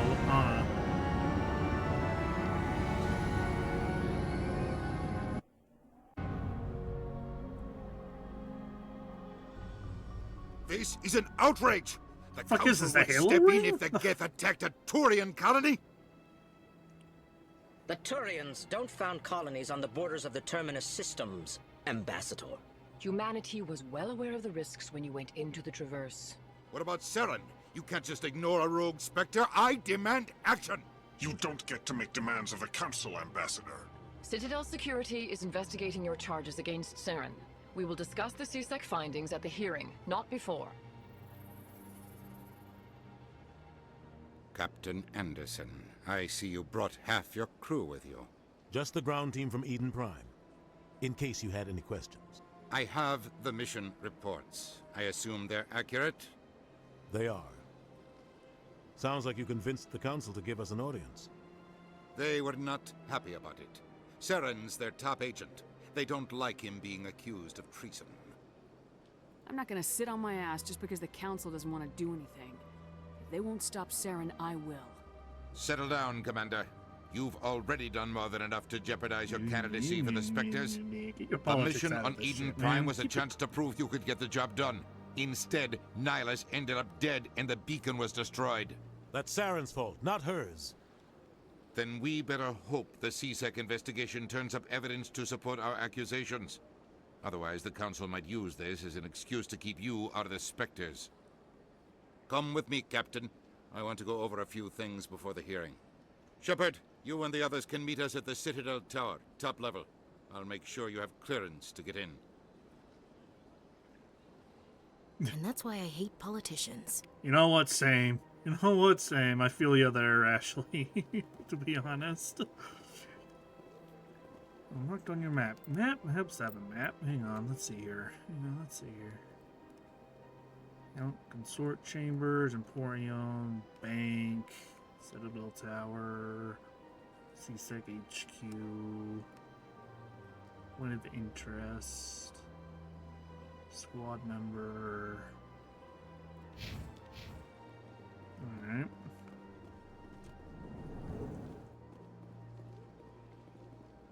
Have a look around, I guess. Have a look around. Well, that's clearly something we can't go in.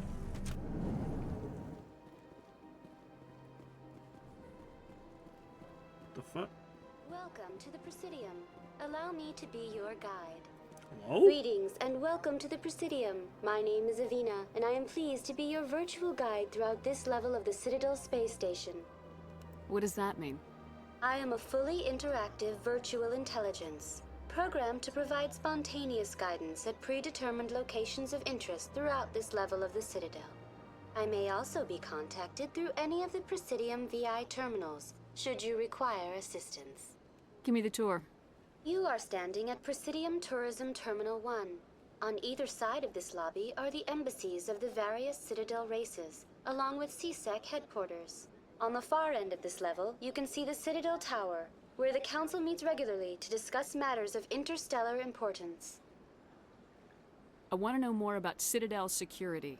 Citadel security serves as law enforcement for all regions of the Citadel, though the majority of officers serve in the wards. Executor Palin, a Turian, is the current head of CSEC, but individuals from virtually every species across Citadel space serve as officers beneath him. If you wish to learn more, Executor Palin's office is located in the CSEC headquarters just across the lobby. Tell me about the embassies. Each species in Citadel space important enough to be consulted on matters of galactic politics maintains an embassy on the Presidium. The Volus were the first non-council species to be granted an embassy, roughly 2,384 galactic standard years ago. As Citadel space has expanded, more embassies have been added. The most recently added embassy belongs to your own species, humanity. It was added 19 galactic standard years ago, despite some rather vocal opposition. Why were people trying to keep my species out? Some species felt humanity was given preferential treatment. It often takes a century or more before a new species is granted an embassy. The Council gave a great deal of thought to this matter. In the end, they decided humanity's impact on Citadel space was significant enough to warrant an embassy. How come the Volus were the first species given an embassy? In the early years following the formation of the Council, the Volus were, apart from the Asari and Solarians, the most populous and widespread species in Citadel space. They established many new colonies and trading outposts, and they petitioned the Council for a greater role in determining interstellar policy. In recognition of their work to expand interstellar trade and establish a standardized galactic economy, the Volus were granted an embassy here on the Citadel. Do you know anything about Spectres? The term Spectre is derived from the branch of Special Tactics and Reconnaissance. Each Spectre agent is handpicked by the Council. Their primary role is preserving galactic stability and resolving volatile situations that cannot be handled through normal political channels. In this role, they are granted extraterritorial rights and jurisdictions. Spectres answer to no law or authority except the Council itself. What can you tell me about the Citadel Council? Originally, the Council consisted of representatives from the Asari and Solarians, the two dominant species in Citadel space. Roughly 1,304 galactic standard years ago, Turians were invited to join the Council in recognition of the role they played during the Krogan Rebellion. Since then, the three Council races have worked together to ensure the peaceful coexistence of the galactic community, while preserving individual autonomy for each species. The whole Mass Effect universe just makes me feel like we're all playing in a big Stellaris game. Like, instead of being, like, you know, the quote-unquote controller of the entire species or something, we're just like little pawns in it instead. Or we're playing a different version of Stellaris or something here. It can't be as simple as that. There must be problems somewhere in the system. I am not programmed to make that kind of qualified judgment. My code is limited to information and simple interaction simulations. Goodbye. Goodbye, and thank you for using Avina. Please enjoy your visit to the Citadel. Fuck is this? A little rapid transit system.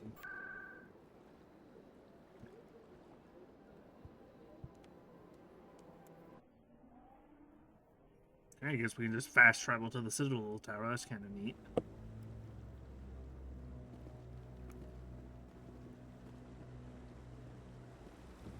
Saren's hiding something. Give me more time. Stall them. Stall the Council? Don't be ridiculous. Your investigation is over, Garrus. It's Garrus. He's a pretty big face of the Mass Effect games. Commander Shepard, Garrus Vicarian. I was the officer in charge of the CSEC investigation into Saren. Who were you just talking to? That was Executor Palin, head of Citadel Security, my boss. He'll be presenting my findings on Saren to the Council. Yeah, I'm pretty sure Garrus is a pretty big face of the Mass Effect series. Come across anything I should know about? Saren's a Spectre. Most of his activities are classified. I couldn't find anything solid. But I know he's up to something.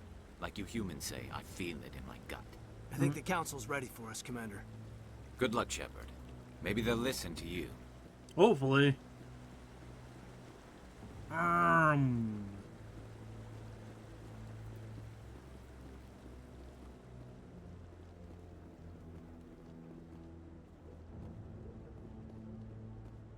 Don't be ridiculous.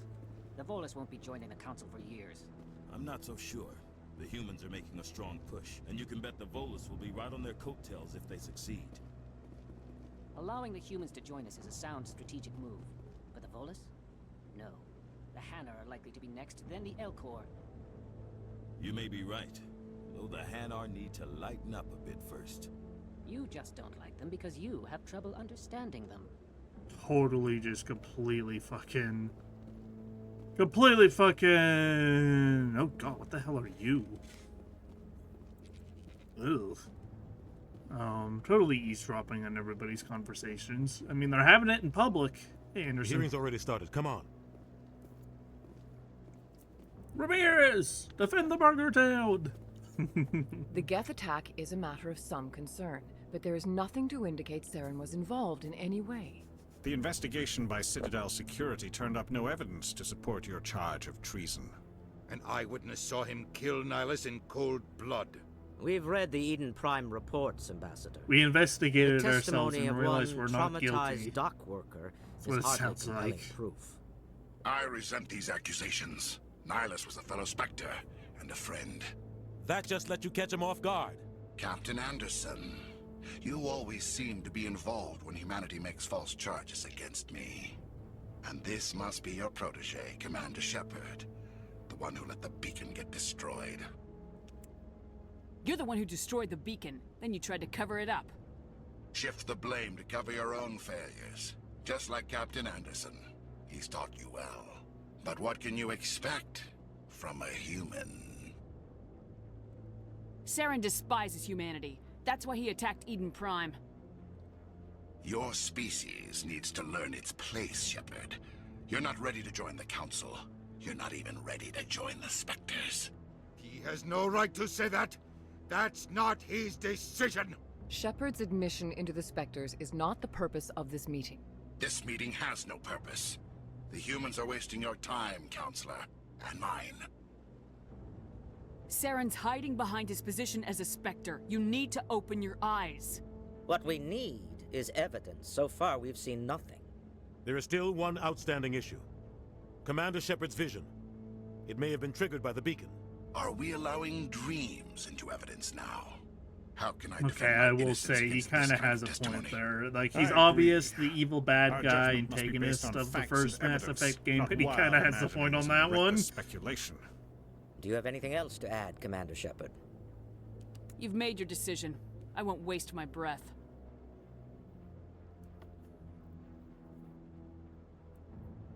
The Council has found no evidence of any connection between Saren and the Geth. Ambassador, your petition to have him disbarred from the Spectres is denied. I'm glad to see justice was served. This meeting is adjourned.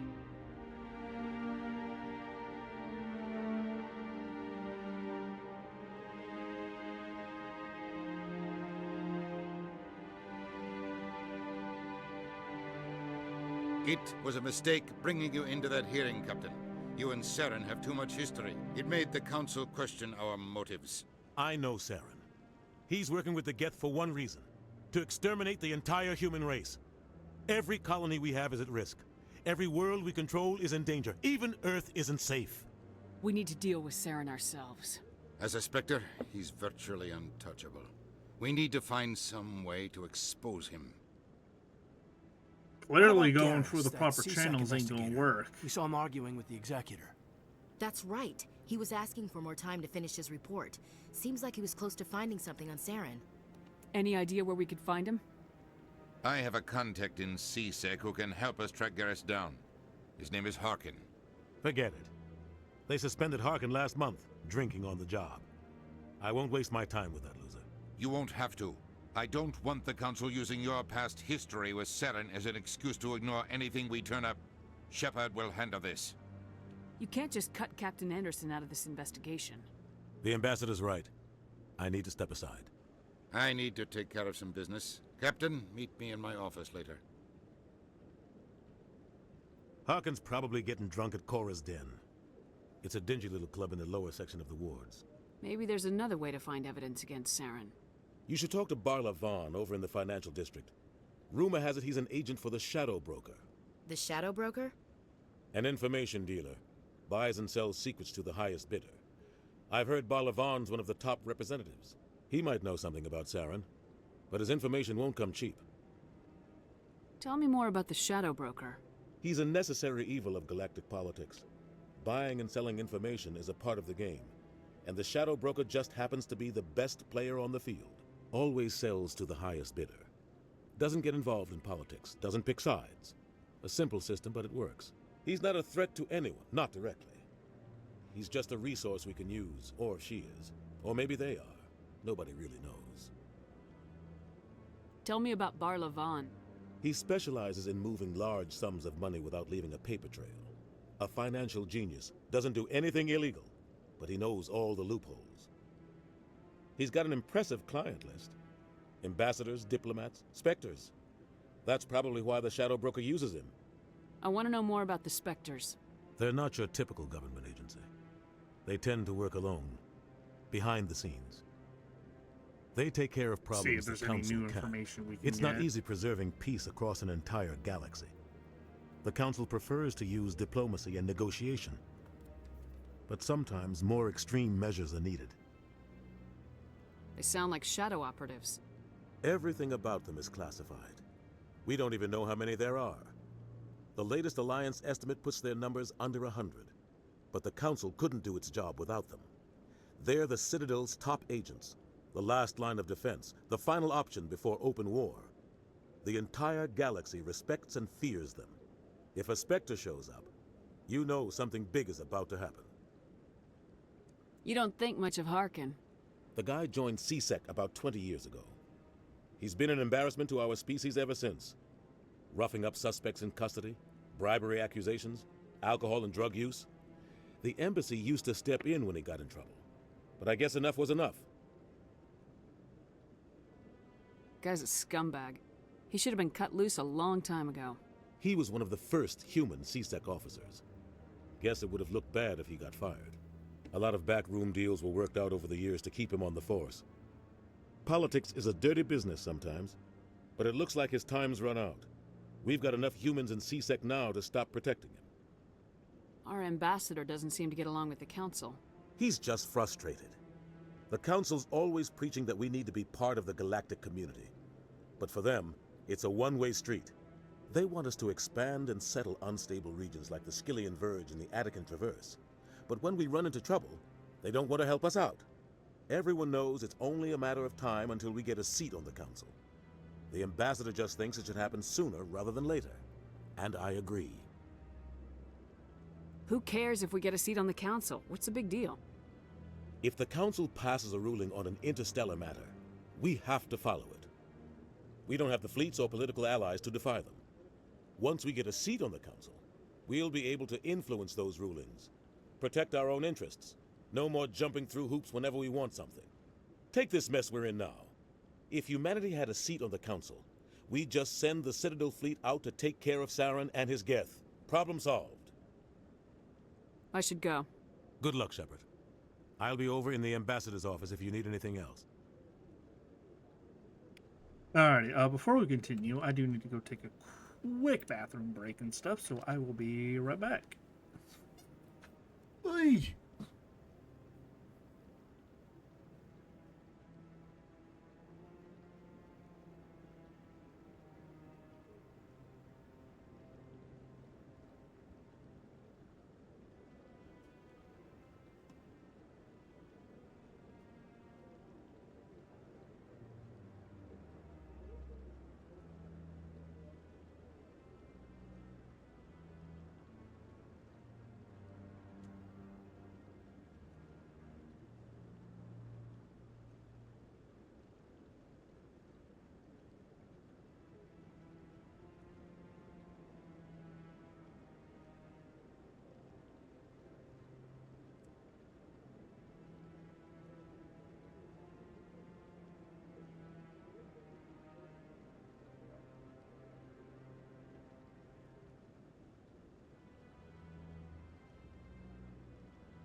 Alrighty. Not a whole lot of background noise to keep you all entertained here, huh?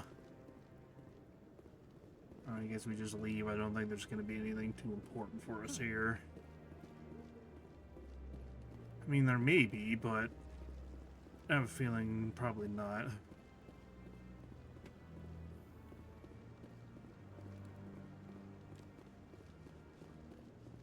Maybe. But I wouldn't believe everything you hear. That's just it. I'm hearing it everywhere. It's not...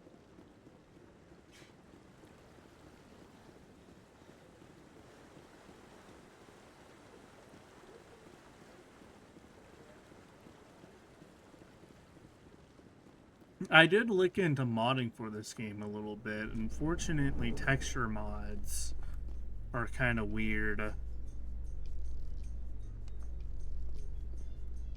Weird to install because the Legendary Edition has a mod launcher, but texture mods don't work with the mod launcher. You have to get a second mod launcher just to install texture mods.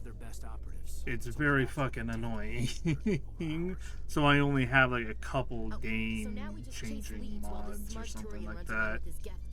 This is a very awkward elevator ride, by the way, but yeah, it's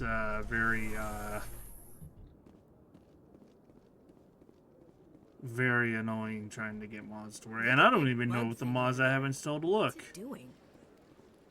Please do not disturb the keepers. Welcome to Presidium Tourism Terminal 2. You are standing near the base of the Citadel Tower, one of the Presidium's most recognizable and important structures. Behind me is the spectacular Relay Monument, a scale model representation of a Prothean mass relay. To your left is one of the keepers, the enigmatic caretakers of the Citadel, working on a control panel. You may see keepers involved in various tasks throughout all levels of the Citadel. We ask that you do not interfere with them in any way. The keepers are essential to the smooth operation of the Citadel. Makes sense, Obstructing I their suppose. daily work will result in harsh penalties, including incarceration and rehabilitation. I'd like to know more about the keepers. Little is known about these peaceful servants of the Citadel, though they are essential to the operation and maintenance of the entire station. Citadel regulations protect the keepers against interference during the performance of their tasks. Failure to comply will result in harsh penalties. Keepers can be seen in all sections of the Citadel, but are typically found in and around the tower.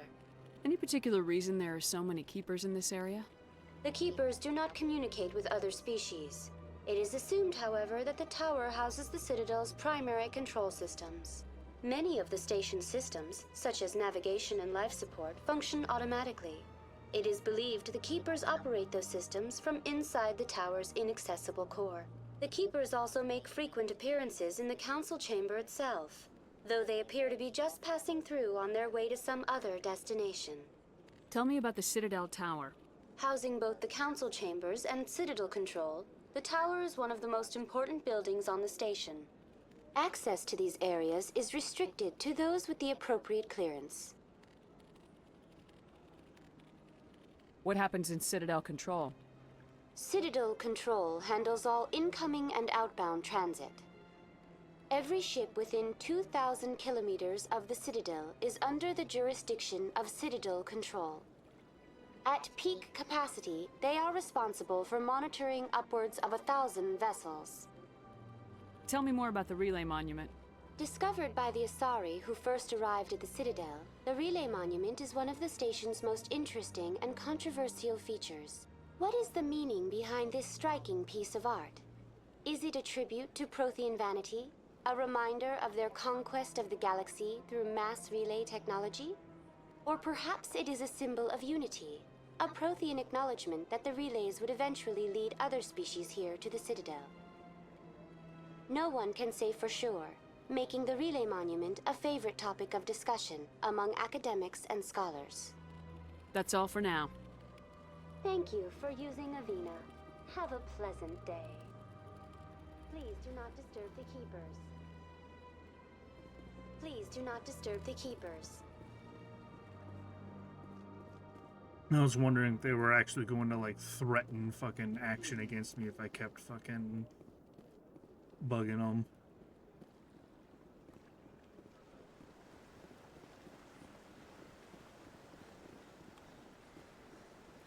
Okay, rapid transit system again. Oh? I see a question mark. It can only mean one thing in a game like this. What's this? One of the Earth Clan. Ah, a very famous one, yes? You are the one called Shepard. It is a great honor to welcome the heroes of the Blitz. I don't like strangers keeping tabs on me. Forgive me, Earth Clan. My name is Barla Vaughn. My job makes it necessary for me to keep informed. I am a financial advisor to many important clients here on the Citadel. When someone as important as yourself arrives on the station, I take notice. I heard you work for the Shadow Broker. Do you have any information about Saren? You're very blunt, Shepard. But you're right. I am an agent for the Shadow Broker, and I do know something about Saren. I hear your information can be expensive. Normally, this information would cost a small fortune. But these are exceptional circumstances, so I am going to give it to you for free. Wow. What's the catch? There is no catch. The Shadow Broker is quite upset with Saren right now. They used to do a lot of business, until Saren turned on him. Saren betrayed him. Imagine that. No matter what you think of Saren, he's not stupid. He knows the Shadow Broker is a valuable ally. Turning on him doesn't make sense. Not unless something huge was at stake. I don't know the details, but the Shadow Broker hired a freelancer to deal with it. A Krogan mercenary. That's not much to go on. I just told you that the most famous Spectre in the galaxy betrayed the Shadow Broker. Quite a bargain, considering the price. Speak with the Krogan if you want to learn more. I heard he was paying a visit to Citadel security. If you hurry, you might catch him before he leaves the Academy. Isn't it strange that a Krogan would want to speak with C-Sec? Very. However, I doubt the visit was entirely his choice. You'll need to speak with him if you want to know more. Thanks for the info. My pleasure, Commander. To C-Sec Academy, alright. Elevator down as far past on your right, across the lake. Okay. Vroom. What is all this? Emporium Shopkeeper. What, this thing? Sorry. I guess in a game like Mass Effect, that'd probably be a little racist to just walk up to an alien species and say that. Ah, human. This one is greatly pleased to see you here in my decadent emporium. Who are you? This one's face name is Delaninder, though many in this place simply refer to it as Delan. Please take time to examine the fine goods it has for purchase, all of great worth. What exactly do you sell? Only the finest and most luxurious items that credits can buy. This one is able to procure almost any item the human would desire, for a price, naturally. Who are you? Oh, I already asked that. This one's Sorry. face name is Delaninder, though many in this place simply refer to it as Delan. Please take time to examine the fine goods it has for purchase, all of great worth. Show me your items. Oh, this one is pleased to do so, human. You will not be disappointed. View standard items.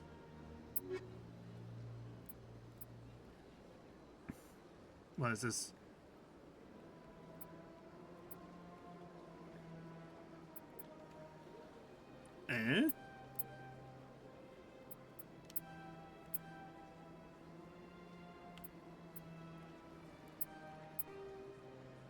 sell, apparently.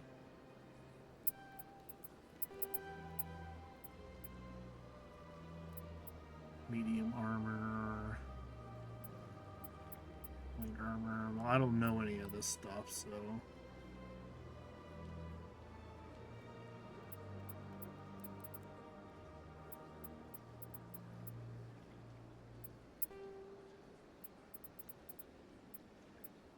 High caliber barrel. I don't have like anything in terms of money, so I don't have.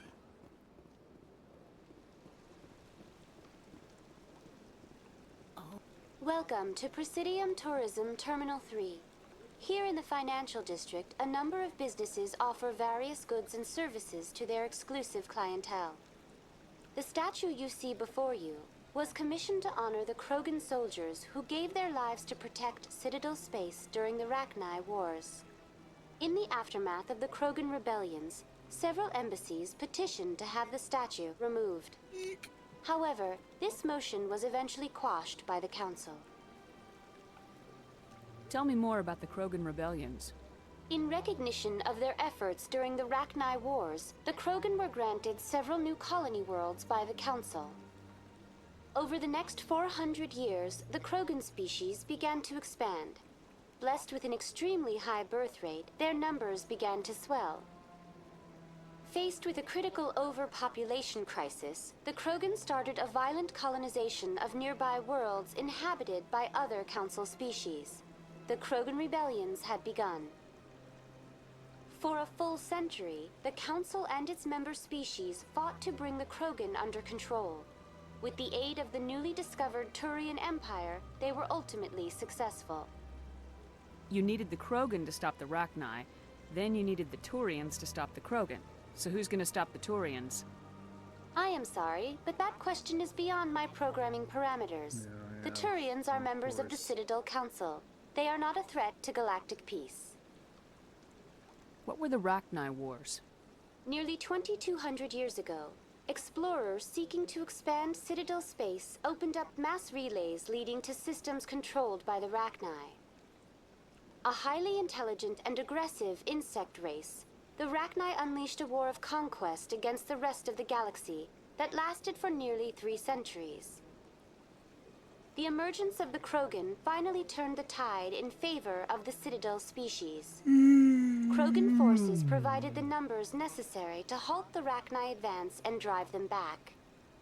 The Krogan then pursued their retreating fleets. Able to survive the harsh environments of the Rachni homeworlds, the Krogan hunted their enemy to extinction. Was it really necessary to wipe them out? I am sorry, but a value judgment of that nature goes beyond my programming. That's all for now. Thank you for using Avina. Have a pleasant day.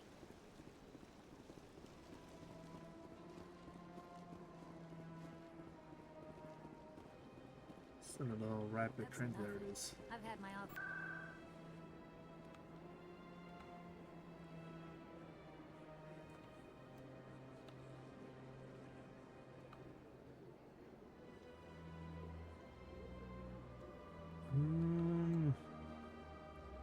I said I had to go across the lake, right? Map.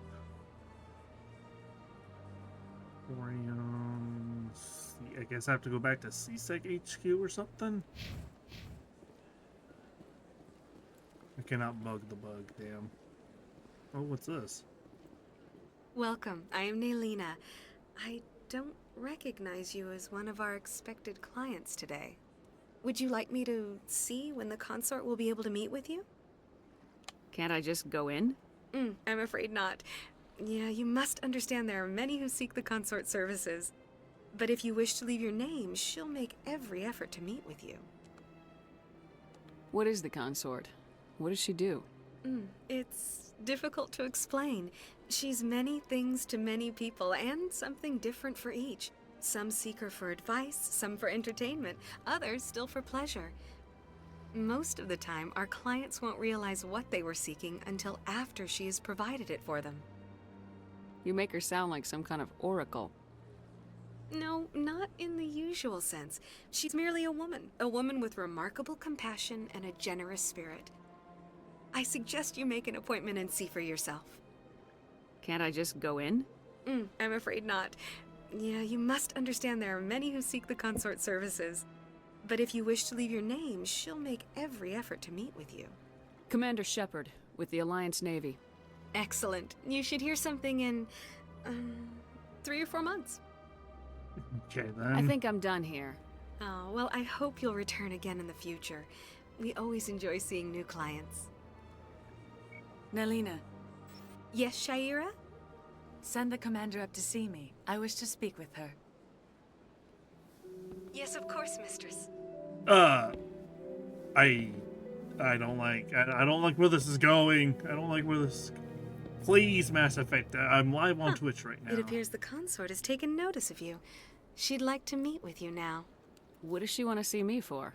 I don't know. You'll have to ask her yourself. Just head upstairs. She'll be waiting for you. Okay, I don't know. I don't know how I feels about this one, but sure, I guess. Fucking, hopefully nothing too crazy happens. Alright, what the fuck do you want from me, weird lady?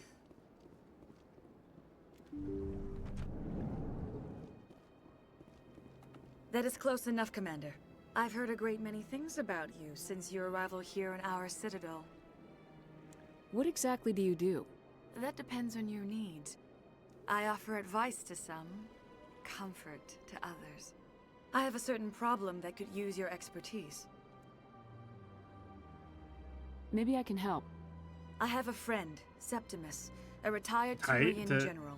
I won't discuss the details, but he wanted me to be more. Oh no, than that's I could Septum. be. Hyper We had a Septum. falling No, I was out. thinking Now Skyrim he for a spends second his there. days in Cora's den, drinking and spreading lies about me. If you would speak to him as a fellow soldier, I believe he will listen to you and let the matter be. What happened between you? I respect his privacy too much to go into the details. If he wishes to tell you what happened, that is his prerogative. I don't make any promises, but I'll see what I can do. Thank you, Commander. That is all I can ask. Appeal to his sense of honor. Remind him of his position as a general. If you can convince him to stop spreading lies about me, I would be very grateful. Okay, that's close enough there, buddy. That's close enough. Now I must ask you to take your leave. I have many clients waiting to see me. Fucking alright, then. I don't know how it feels about that one there, bud, but okay. You're with the Alliance? My brother's a private back on Earth. I have to admit I'm a little nervous. That's understandable. Many are a little unsure what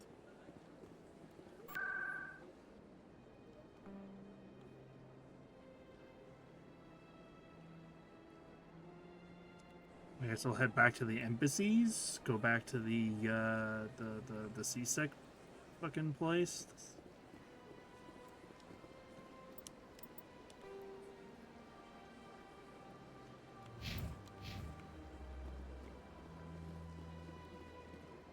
Yeah, I think I have to go up here, through here, I think. And then through here? Commander Shepard, I didn't expect to see you here. Did Ambassador Udina send you? I came on my own. I need information. You humans are always so curious, always sticking your fingers into someone else's pie. Is that the right expression?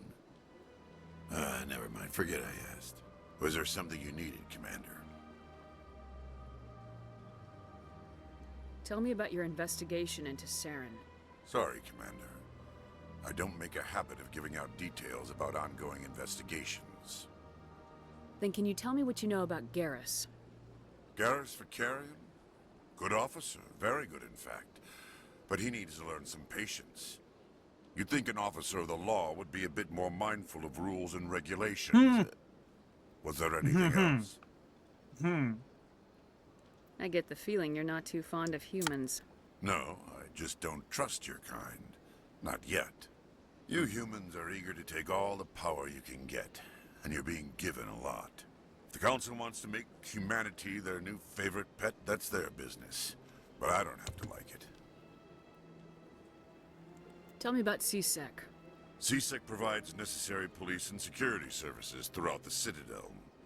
We're a civilian government agency, though many of our members have had military training. Of course, as the CSEC representative to the Council, I spend most of my time liaising between the two. I'll be going now. Goodbye, Commander. Alrighty. Is there something I'm missing then?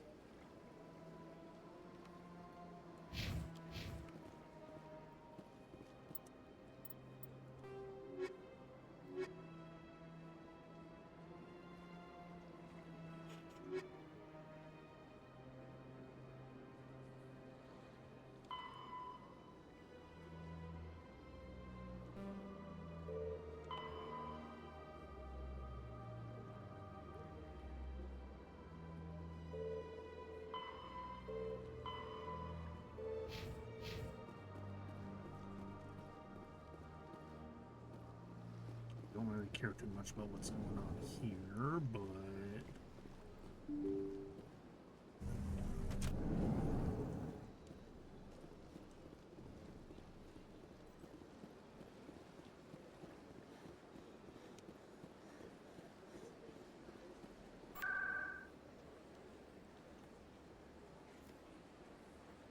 yeah, this place is where I need to go.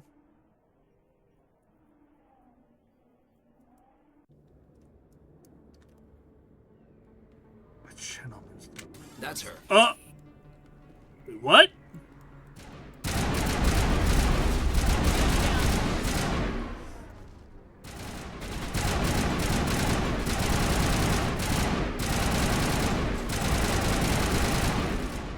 The fuck just happened?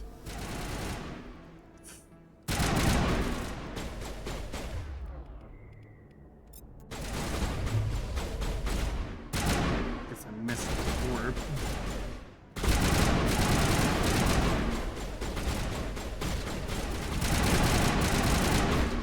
Ow. Good as new.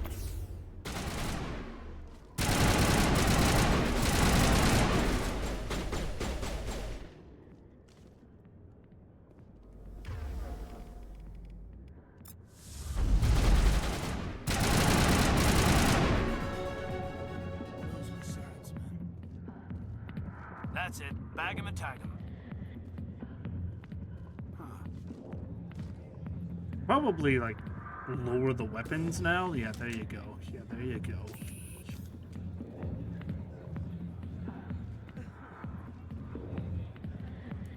Oh. I see the guy I was supposed to talk to for a second.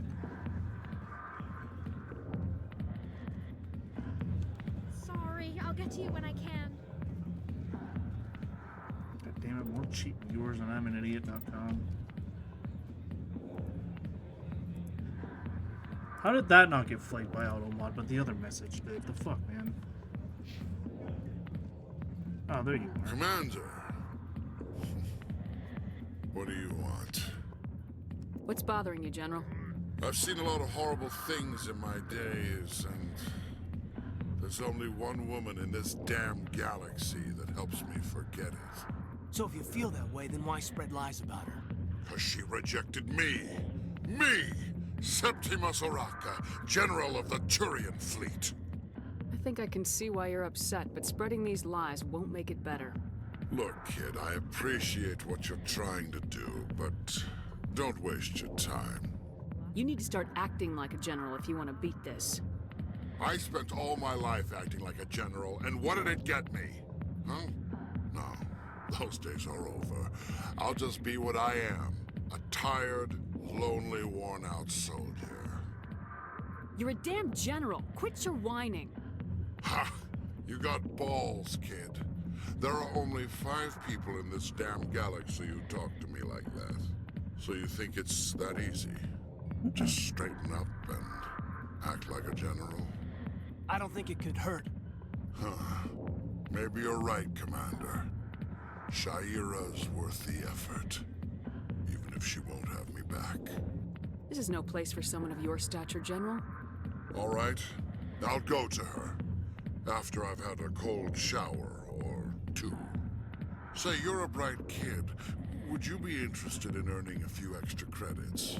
What do you want me to do? There's an Elcor diplomat out there who believes Shaira gave up his secrets. Why does he think that? Because I told him. Look, I just need you to convince him of the truth. Why can't you tell him yourself? Well, the last time he saw me, I was disparaging his ancestors and shouting his secrets in public. Take this data pad. It shows where I got my info. It will exonerate Shaira and convince the Elcor. Who am I taking it to, and where is he? His name is Zoltan. He's an Elcor diplomat. He's over in the embassies complaining about Shaira. Well, here's to soldiers acting like soldiers. Thanks, Commander. You know, you might make a good general yourself one day. Hard to imagine a general like that getting so upset about a woman. That's because you don't understand women, Oof. Hey there, sweetheart. You looking for some fun? 'Cause I gotta say, that soldier get-up looks real good on that body of yours. Why don't you sit your sweet little ass down beside old Harkin? Have a drink. We'll see where this goes. I'd rather drink a cup of acid after chewing on a razor blade. You trying to hurt my feelings? You gotta do better than that. After 20 years with C-Sec, I've been called every name in the book, princess.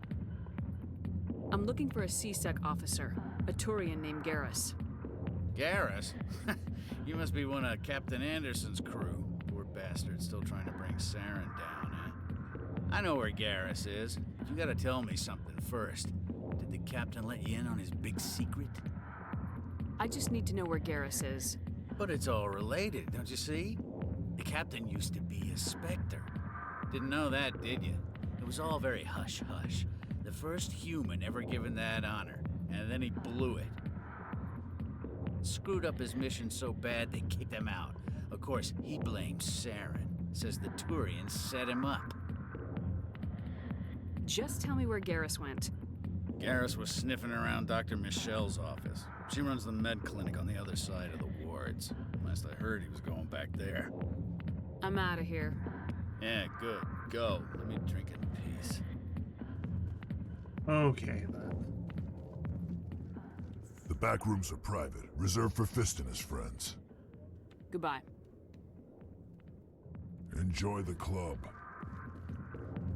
I don't even want to know why his name is Fist. I'm just gonna leave.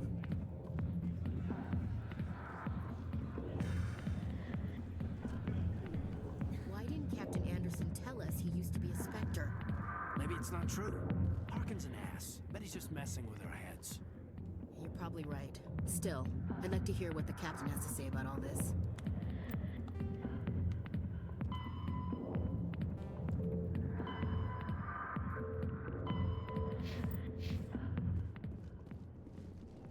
Alrighty.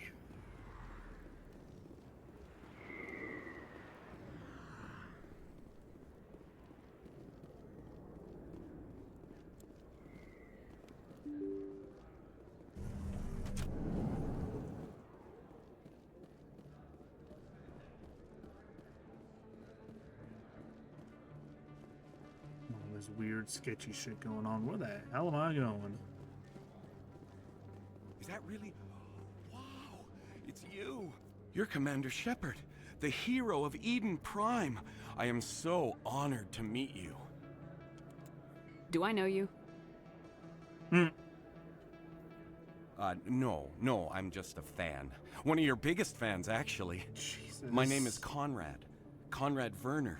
They say you killed more than 100 Geth on Eden Prime. I spent most of my time trying to stay alive and help the colonists. Hey, I know you're probably busy, but do you have time for a quick autograph? Anything for a fan. Here. Thanks. I really appreciate it. My wife is going to be so impressed. I'll let you get back to work. But next time you're on Earth, I'd love to buy you a drink. Thanks again. What the fuck? Okay, whatever. Best place on this ward to buy upgrades. Hello, Earth Clan. No doubt you've just come back from the colonies. Will you be needing supplies? Show me what you got. Most excellent. I am sure you will find something pleasing. More shit that I can't fucking...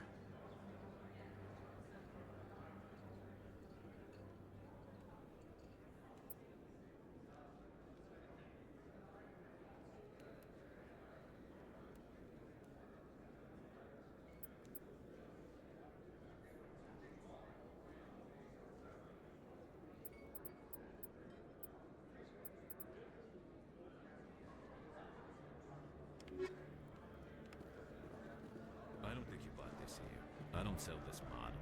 Look, I know it was you. I remember your face.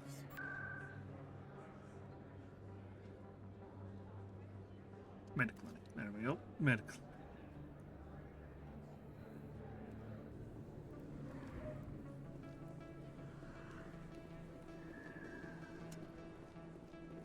Is it in that room? I didn't tell anyone, I swear. That was smart, Doc. Now if Garrus comes around, you stay smart. Keep your mouth shut or we'll... Who are you? Let her go. Ooh, right in the face.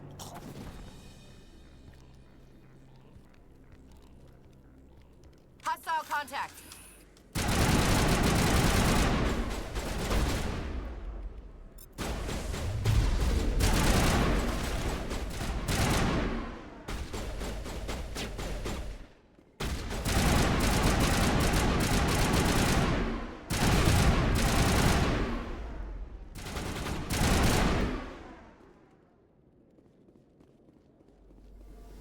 Perimeter clear. Perfect timing, Shepard. Gave me a clear shot at that bastard. Glad I could help. Dr. Michelle, are you hurt? No, I'm okay. Thanks to you. All of you.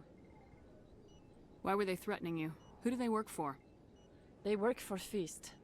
They wanted to shut me up, keep me from telling Garrus about the Quarian. What Quarian? A few days ago, a Quarian came by my office. She'd been shot, but she wouldn't tell me who did it. I could tell she was scared, probably on the run. She asked me about the Shadow Broker. She wanted to trade information in exchange for a safe place to hide. Then what? I put her in contact with Fist. He's an agent for the Shadow Broker. Not anymore. Now he works for Saren. And the Shadow Broker isn't too happy about it.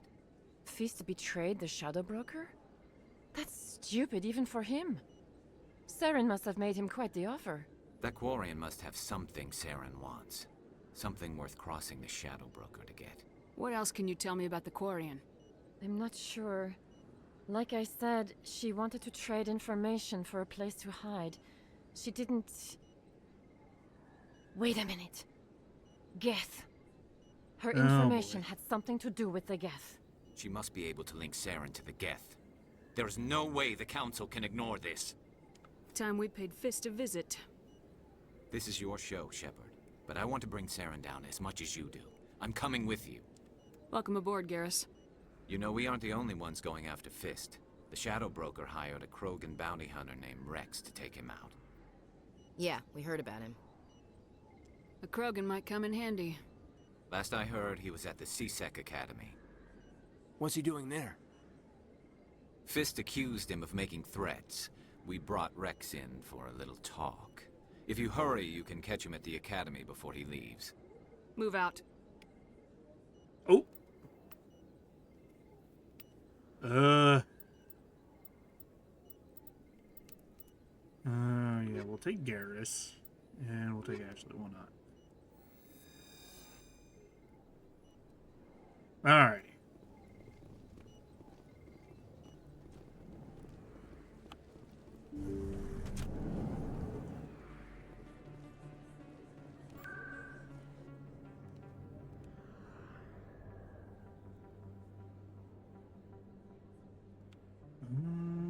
Strange. Well, we do have to go back to there to talk to fucking Fist, apparently. Talk to a guy named Fist. I don't have a good feeling about that, but sure.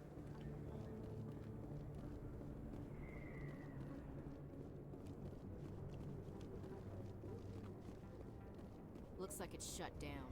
Fist knows we're coming. Yeah, I see a bunch of shit there. I ain't trusting it.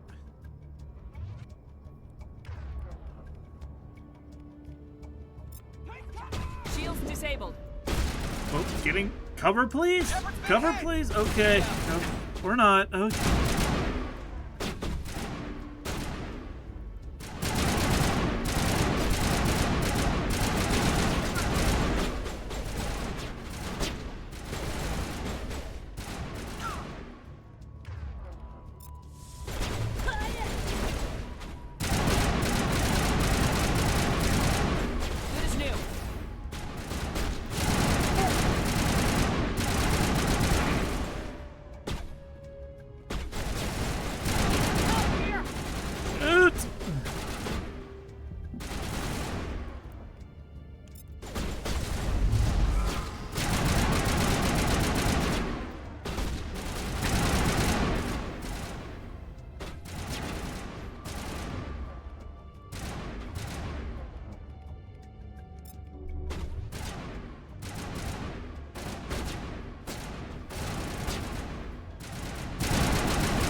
Damn it.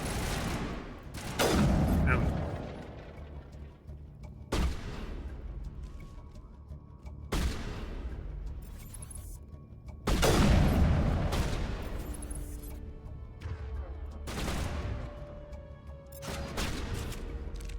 Up, please. Out of the way, please. Out of the way, please. Out of the way, please. Thank you.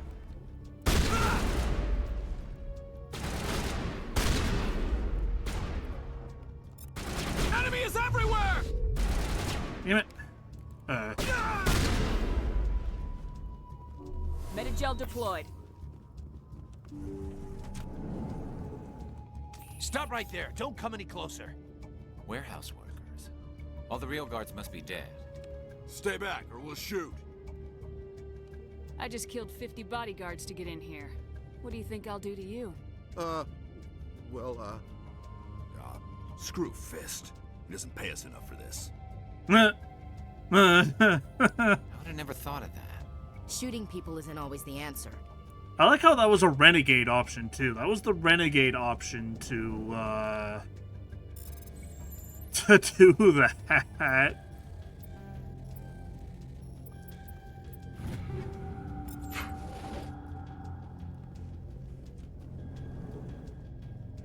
Why do No, shit. Okay, now.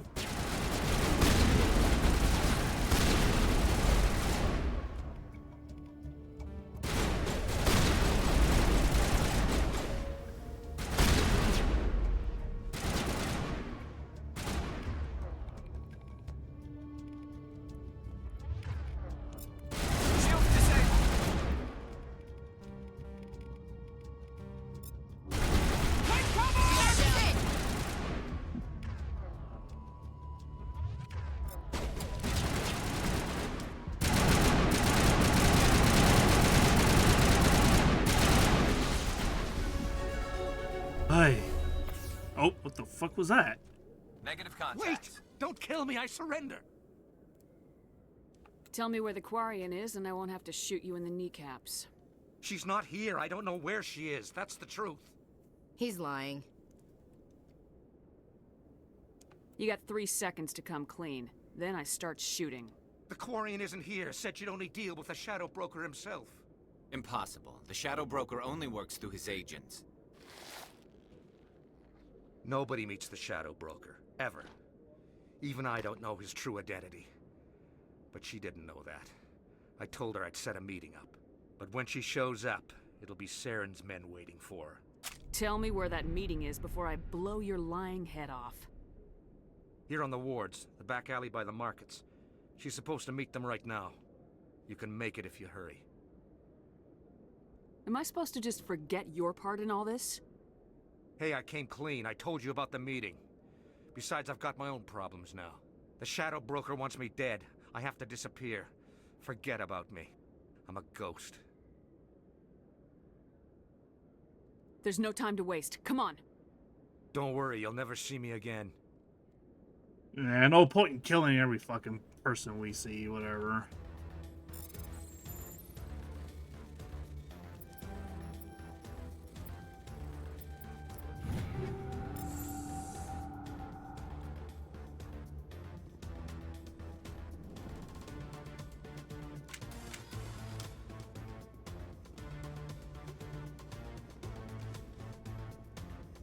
Oh, we do have a bit of a time limit here, it looks like. We do have a bit of a time limit. Eat this!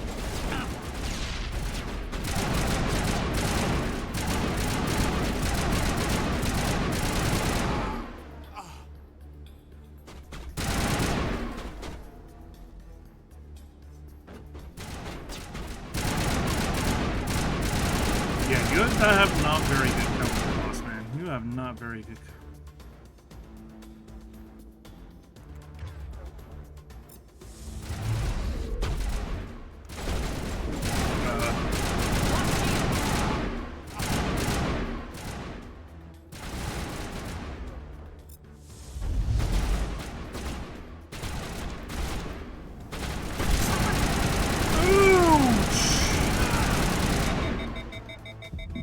That hurt. That hurt. Perimeter clear.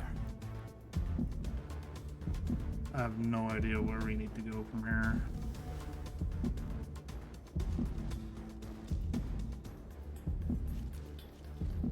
Yeah, I know I'm wounded. Leave me alone.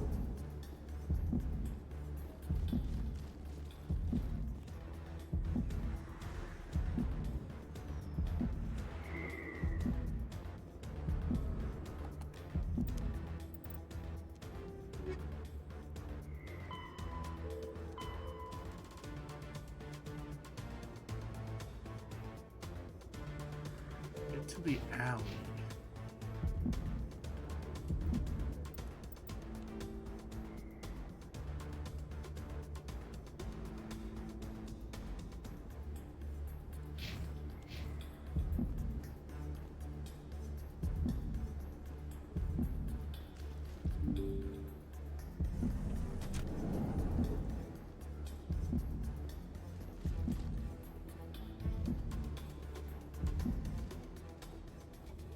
Did you bring it?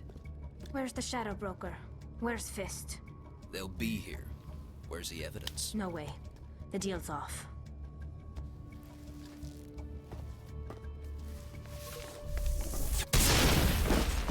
Oh shit. Engaging target.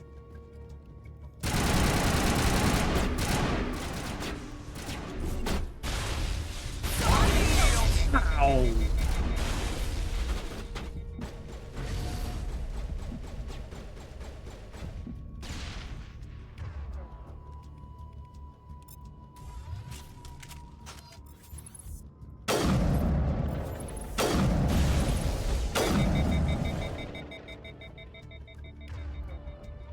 Fist set me up. I knew I couldn't trust him. Don't worry about Fist. He got what was coming to him. Then I guess there are two things I need to thank you for. Who are you? My name's Shepard. I'm looking for evidence to prove Saren's a traitor. Then I have a chance to repay you for saving my life. But not here. We need to go somewhere safe. The ambassador's office. It's safe there. He'll want to see this anyway. Oh boy. You're not making my life easy, Shepard. Firefights in the wards, an all-out assault on Korra's den. Do you know how many... Who's this? A Quarian? What are you up to, Shepard? Shut up and I'll tell This Quarian you. can help us bring down Saren. I would have told you that if you hadn't jumped down my throat. I apologize, Commander. This whole thing with Saren has me a bit on edge. Maybe we should just start at the beginning, Miss... My name is Tali. Tali Zora Naraya. We don't see many Quarians here. Why did you leave the flotilla?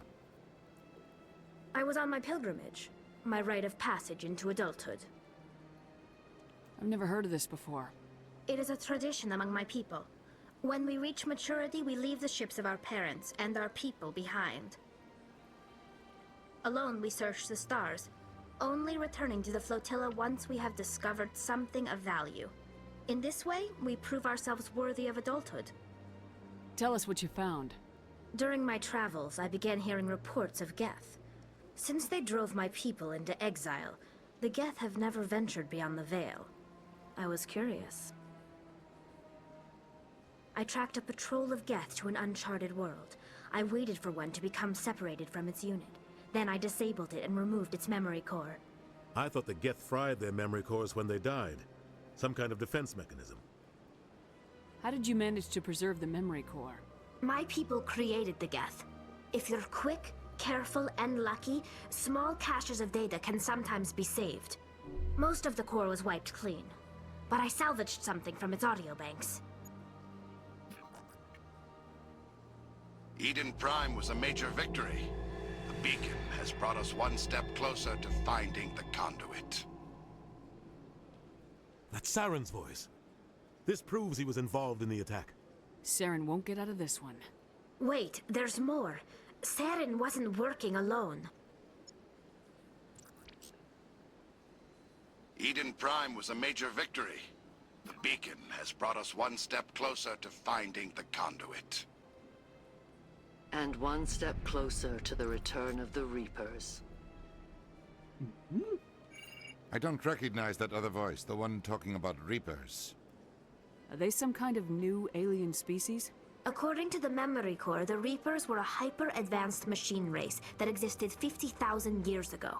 The Reapers hunted the Protheans to total extinction, and then they vanished. At least, that's what the Geth believe. Sounds a little far-fetched. The vision on Eden Prime. I understand it now. I saw the Protheans being wiped out by the Reapers. The Geth revere the Reapers as gods, the pinnacle of non-organic life. And they believe Saren knows how to bring the Reapers back. The Council is just going to love this. The Reapers are a threat to every species in Citadel space. We have to tell them. No matter what they think about the rest of this, those audio files prove Saren's a traitor. The Captain's right. We need to present this to the Council right away. What about her, the Quarian? My name is Tali. You saw me in the alley, Commander. You know what I can do. Let me come with you.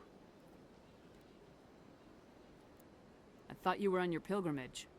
The pilgrimage proves we are willing to give of ourselves for the greater good. What does it say about me if I turn my back on this? Saren is a danger to the entire galaxy. My pilgrimage can wait. I'll take all the help I can get. Thanks. You won't regret this. I mean, it gives her a Anderson purpose, and at I least. will go ahead to get things ready with the Council. Take a few minutes to collect yourself, then meet us in the tower. Cool. I'm gonna take Garrus and fucking Tali with us then, sure. Alright, I do need to go use the bathroom again. I'm sorry. Small bladder syndrome. I'll be right back.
Alright, we back. Probably shouldn't be staying up too late tonight because I do work early tomorrow. But I do want to squeeze out as much as I can tonight because I'm actually having a lot of fun here. Wait, what's this? Oh yeah, let me just hack the Citadel real quick. Oh. Okay, just a journal thing. Yeah, do we have any more codex entries? I'm pretty sure we do. The Asari were the first species to discover the Citadel. When the Solarians arrived, it was the Asari who proposed the establishment of the Citadel Council to maintain peace throughout the galaxy. Since then, the Asari have served as the mediators and centrists of the Council. An all-female race, the Asari reproduce through a form of parthenogenesis. They can attune their nervous system to that of another individual of any gender and of any species to reproduce. This capability has led to the unseemly and inaccurate rumors about Asari promiscuity. Asari can live for over 1,000 years, passing through 3 stages of life. In the maiden stage, they wander restlessly, seeking new knowledge and experience. When the matron stage begins, they meld with interesting partners to produce their offspring. This ends when they reach the matriarch stage, where they assume the roles of leaders and counselors. The second species to join the Citadel, the Solarians, are warm-blooded amphibians with a hyperactive metabolism. Solarians think fast, talk fast, and move fast. To Solarians, other species seem sluggish and dull-witted. Unfortunately, their metabolic speed leaves them with a relatively short lifespan. Solarians over the age of 40 are a rarity. The Solarians were responsible for advancing the development of the primitive Krogan species to use as soldiers during the Rachni Wars. They were also behind the creation of the genophage bioweapon the Turians used to quell the Krogan rebellions several centuries later. Solarians are known for their observational capability and non-linear thinking. This manifests as an aptitude for research and espionage. They are constantly experimenting and inventing, and it is generally accepted that they always know more than they are letting on. Fun. 50,000 years ago, the Protheans were the only spacefaring species in the galaxy. Though now extinct, the Rachni once threatened every species in Citadel space. Over 2,000 years ago, explorers foolishly opened a mass relay to a previously unknown system and encountered something never seen before or since. A species of spacefaring insects, guided by a hive mind intelligence. So they're the devouring swarm of the Stellaris universe. The Rachni were not peaceful, and the galaxy was plunged into a series of conflicts known as the Rachni Wars. Attempts to negotiate were futile, as it was impossible to make contact with the hive queens that guided the race from beneath the surface of their toxic home world. The emergence of the Krogan ended the Rachni Wars. Bred to survive the harshest environments, the Krogan were able to strike at the queens in their lairs and reclaim conquered council worlds. But when Krogan fleets pressed them back to their homeworld, the Rachni refused to surrender, and the Krogan eradicated them from the galaxy. Fun. The Citadel is The Council is an executive committee composed of representatives from the Asari Republics, the Turian Hierarchy, and the Solarian Union. Though they have no official power over the independent governments of other species, the Council's decisions carry great weight throughout the galaxy. No single Council race is strong enough to defy the other two, and all have a vested interest in compromise and cooperation. Each of the Council species has general characteristics associated with the various aspects of governing the galaxy. The Asari are typically seen as diplomats and mediators. The Solarians gather intelligence and information. The Turians provide the bulk of the military and peacekeeping forces. Any species granted an embassy on the Citadel is considered an associate member, bound by the accords of the Citadel Conventions. Associate members may bring issues to the attention of the Council, though they have no input on the decision. The Human Systems Alliance became an associate member of the Citadel in 2160. The Citadel. The Geth. When the Asari discovered the Citadel, they also discovered the Keepers. a docile, multi-limbed insect race that seemingly exists only to maintain and repair the Great Prothean Station. Early attempts to communicate with or study the Keepers were failures, and it is now illegal to interfere with or impede Keeper activity. Because they are completely non-threatening, Keepers have become virtually invisible to everyone else. Similarly, they seem indifferent to other species, except for their tendency to help new arrivals integrate themselves into the Citadel. No matter how many Keepers die due to old age, violence, or accident, they maintain a constant number. No one has discovered the source of new Keepers, but some hypothesize they are genetic constructs. Biological androids created somewhere deep in the inaccessible core of the Citadel itself. The Krogan evolved in a hostile and vicious environment. Until the invention of gunpowder weapons, eaten by predators was still the #1 cause of Krogan fatalities. Afterwards, it was death by gunshot. When the Solarians discovered them, the Krogan were a brutal, primitive species, struggling to survive a self-inflicted nuclear winter. The Solarians culturally uplifted them, teaching them to use and build modern technology, so they could serve as soldiers in the Rachni War. Liberated from the harsh conditions of their homeworld, the quick-breeding Krogan experienced an unprecedented population explosion. They began to colonize nearby worlds. Even though these worlds were already inhabited, the Krogan rebellions lasted nearly a century, only ending when the Turians unleashed the Genophage, a Solarian-developed bioweapon that crushed all Krogan resistance. The Genophage makes only 1 in 1,000 pregnancies viable, and today the Krogan are a slowly dying breed. Understandably, the Krogan harbor a grudge against all other species, especially the Turians. Driven from their home system by the Geth nearly 3 centuries ago, most Quarians now live aboard the Migrant Fleet, a flotilla of 50,000 vessels ranging in size from passenger shuttles to mobile space stations. Home to 17 million Quarians, the flotilla understandably has scarce resources. Because of this, each Quarian must go on a rite of passage known as the Pilgrimage when they come of age. They leave the fleet and only return once they have found something of value they can bring back to their people. Other species tend to look down on the Quarians for creating the Geth and for the negative impact their fleet has when it enters a system. This has led to many myths and rumors about the Quarians, including the belief that underneath their clothes and breathing masks, they are actually cybernetic creatures, a combination of organic and synthetic parts. Oh boy. The Volus are a member species of the Citadel with their own embassy, but they are also a client race of the Turians. Centuries ago, they were voluntarily absorbed into the hierarchy, effectively trading their mercantile prowess for Turian military protection. Erun, their homeworld, lies far beyond the normal life zone of its star. However, the world has a high-pressure greenhouse atmosphere that traps enough heat to support an ammonia-based biochemistry. As a result, the Volus must wear pressure suits and breathers when dealing with other species, as conventional nitrogen-oxygen air mixtures are poisonous to them, and in the low-pressure atmospheres tolerable to most species, their flesh will actually split open. Ew, that sounds like a horrible way to go. Bartering lands and even people to gain status. This culture of exchange inclines them to economic pursuits.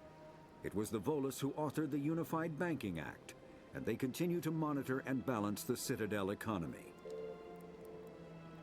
A virtual intelligence is an advanced form of user interface software.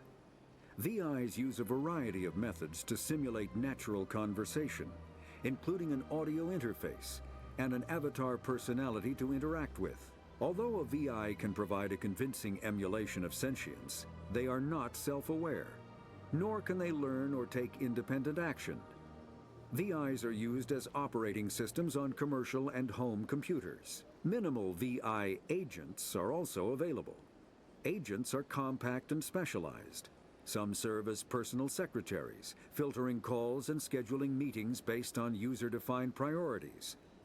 Others are advanced search engines, propagating themselves across the extranet to collate user-requested data. Extranet. Commercial VIs in a variety of stock personalities are available at any software retailer.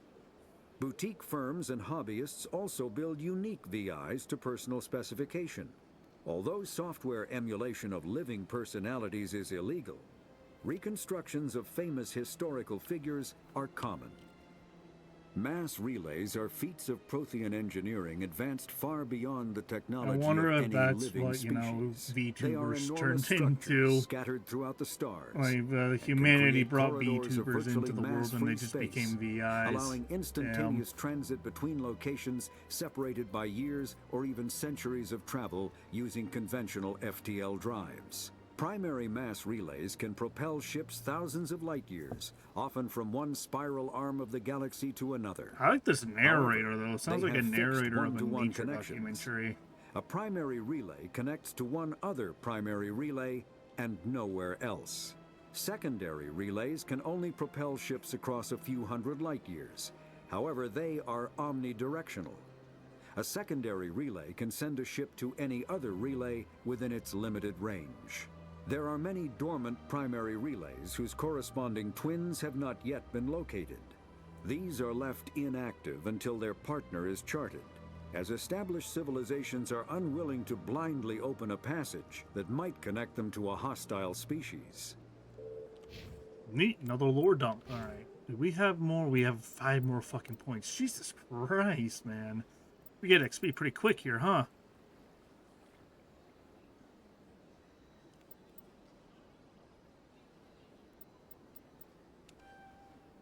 Barrier unlocked. With a mass effect. Yeah,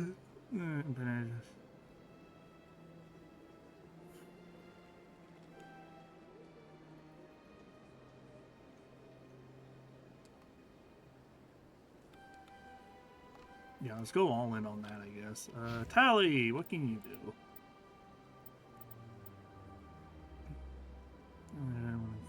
Increases tech resistance, increases shields.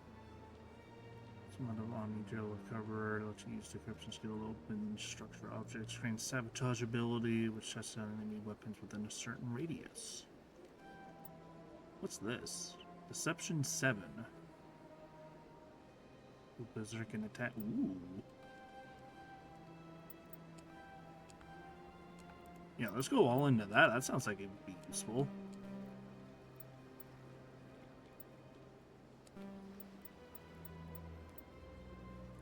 And yeah, I guess I can give you some of this. Why not?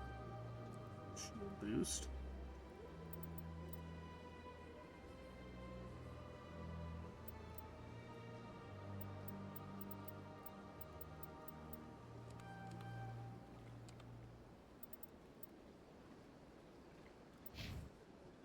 Oh, I think we, yeah.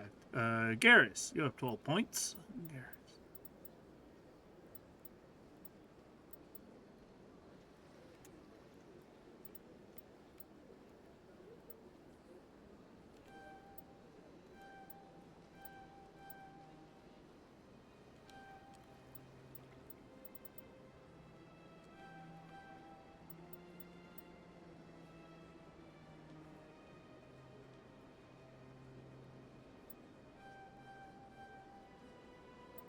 It's dampening.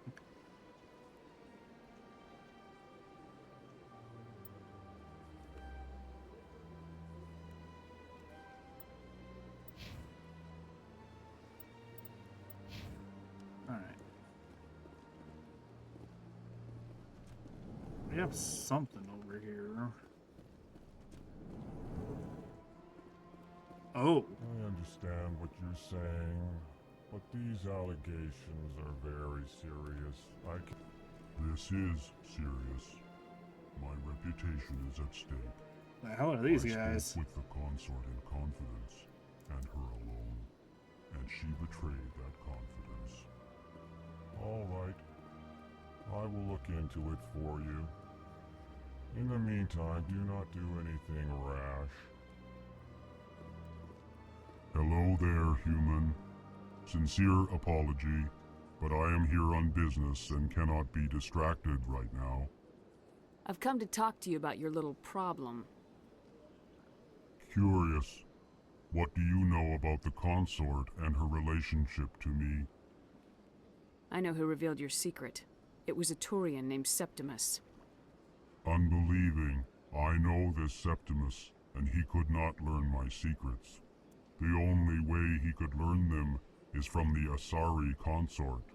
Here, there should be proof enough for you. Confused. This is difficult to fathom. If the Turian could learn this on his own, dismayed, anyone can discover my secret. Septimus is a powerful man, and it wasn't easy for him to find. Relieved. I suppose you are correct, human. Thank you for this information. Startled realization. He's talking like Director Akikawa from Uma Musume. Because she also says, like, excitement, please, many thanks. Human, if you will excuse me, I must go now. I'm sure she'll forgive you. It was an honest mistake. Doubtful. Perhaps you are right, human. I can only hope so. Thankful. That was a great thing you did, Commander. Approving. You see, then not all humans are as you say. I'm sure the Earthman stands to profit from this in some way. Pleased greeting. Human, it is always good to see your kind. I am Ambassador Kalen. Genuine query. Is there something I can do for you this day? What do you do here? Modestly. I work to bring the problems and the requests of the Elcor groups to the attention of the Council. Ha! They only give us these positions to keep us quiet. The Council doesn't care about our races. Chastising rebuke. Your tone is inappropriate, Din. This human is not to blame for your malcontent or your misconceived suspicions. Tell me more about your species. Genuine enthusiasm. I delight in telling the history of my people. Oh yeah, you sound It like is it. I really hear it in your agreeable to share our voice. culture with others. Tell me about the history and origins of the Elcor. The Elcor were just beginning to explore Council space when the Asari first made contact with us. With their help, we discovered the relay closest to our system, and from there the Citadel. Proudly, within one lifetime we established a regular route to the Citadel, and quickly became one of the more active species living on this great station.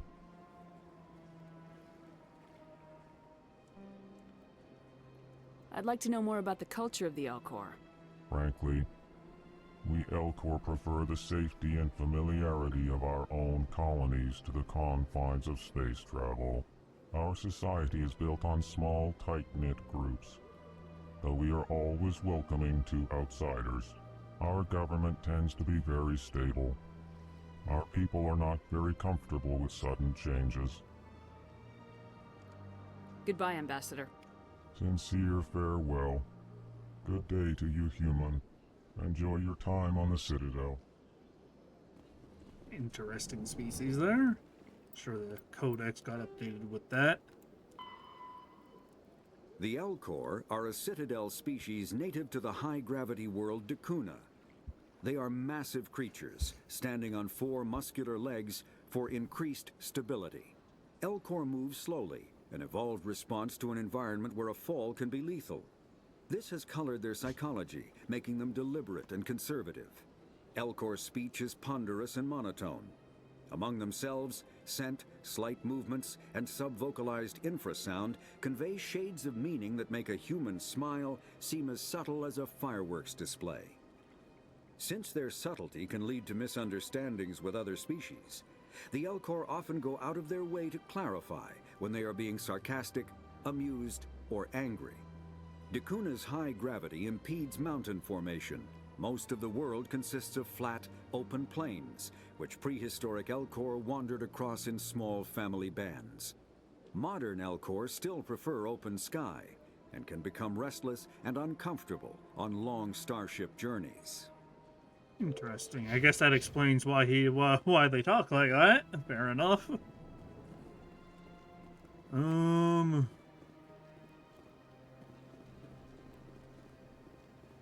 Where the fuck we going to now? Where the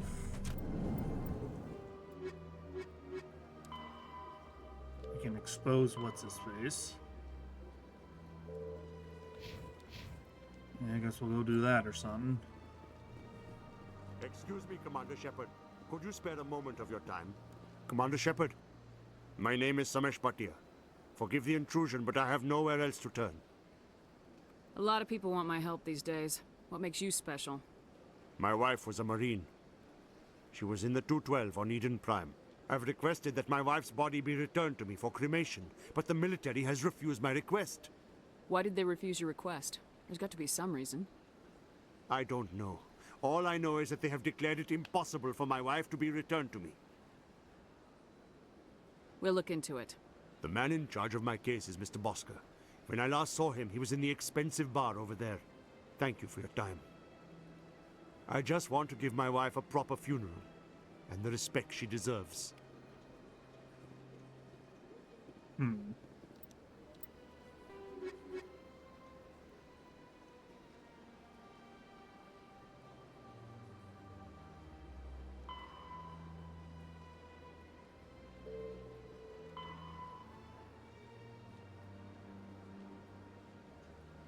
The Embassy Lounge.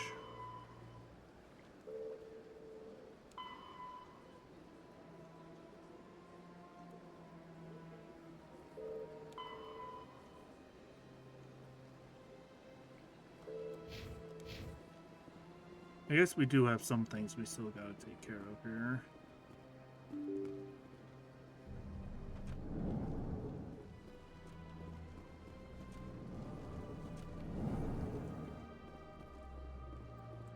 My goodness, you're Commander Shepard. Your activities made for quite a briefing in the Diplomatic Corps. Is there something I can do to assist you? Stop stealing corpses. Yes. A man named Samesh Bhatia is having some trouble claiming his wife's body. Ah, Mr. Bhatia. A good man in an understandably frustrating position. I wish I could help him. Serviceman Nirali Bhatia died on Eden Prime, as Mr. Bhatia no doubt told you. Her wounds are inconsistent with any type of weapon damage we've seen before. That is why her body is being held. You think that her body might be dangerous or contaminated? No, Commander. Nirali Bhatia is not dangerous. Her body is in fact extremely valuable to the Alliance. The tests we're conducting may lead to better defenses against Geth attacks. Respectfully, Serviceman Bhatia may save more lives in death than she did in life. I'll tell Samesh. Next time you cut up a dead soldier, at least tell her husband the truth. That was just the reaction we were hoping to avoid, Commander. But if you think it will help, tell Mr. Bhatia the truth. Perhaps he will understand. Please let me know if you have any other questions.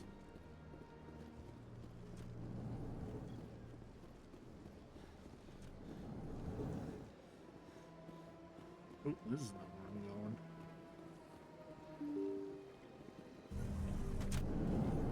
Is there something else somebody else I have to talk to in there as well?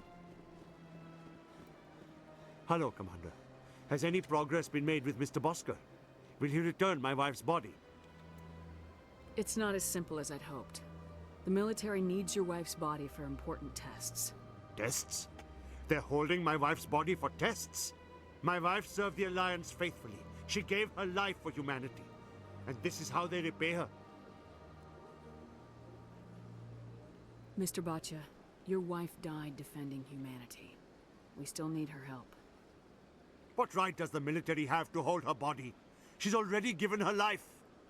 If the military had asked your wife to submit to tests to save human lives, what would she have said? It doesn't matter. She's dead. I just want her to come home. I miss her so much. Let them run their tests. Let my wife save lives so that others are spared the loss I feel today. Goodbye. Thank you for finding me answers. Alright. dealt with, I guess.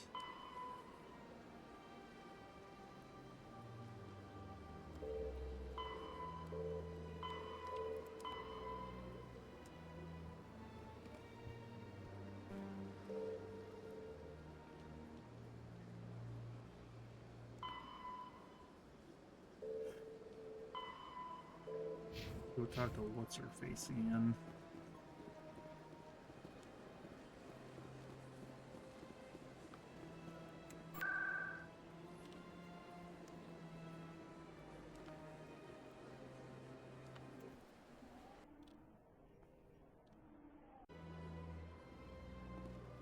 After we deal with this, I guess we'll do Septimus that. has sent word. Apparently, he sought the consort's forgiveness.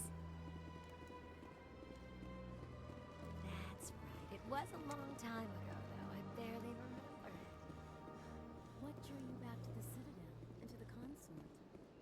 I don't know exactly. It may sound strange, but I simply felt called. Commander, I recently received a lovely note from Septimus. Thank you for speaking with him. Even the Alcor diplomat has withdrawn his campaign against me. It was my honor to aid you. You are too kind, Commander, but I would not expect you to help me out of the kindness of your heart. I also have one more thing to give you, if you are interested. I'd be honored. I offer a gift of words, an affirmation of who you are and who you will become. I see your skin, tough as the scales on any Turian, unyielding, a wall between you and everyone else, but it protects you, makes you strong. It is that strength that people are drawn to. It is why you lead and others follow without question. You will need that leadership in the battles to come. This may be who you are, but it is not who you will become. It only forms the basis for your future greatness. Remember these words when doubt descends, Commander. You have quite a gift, Shaira. Thank you. Not everyone appreciates it as you do. Never underestimate the power of words. Here, Commander. In light of your efforts with the Alcor ambassador, I would like you to have this small trinket. What is it? A small mystery. I have never learned its use or purpose, but I sense it is time for me to pass it on. And now I must ask you to leave. I have done everything I can for you. Remember my words, Commander Shepard. They will give you strength. Alrighty. I don't know what's going on with these two, but I believe that's all we can do about that. So I guess we'll head back to the tower now. So I guess...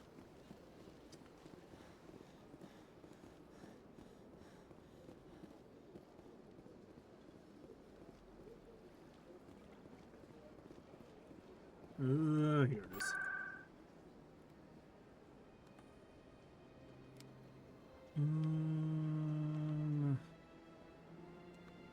I need the tower again. There it is.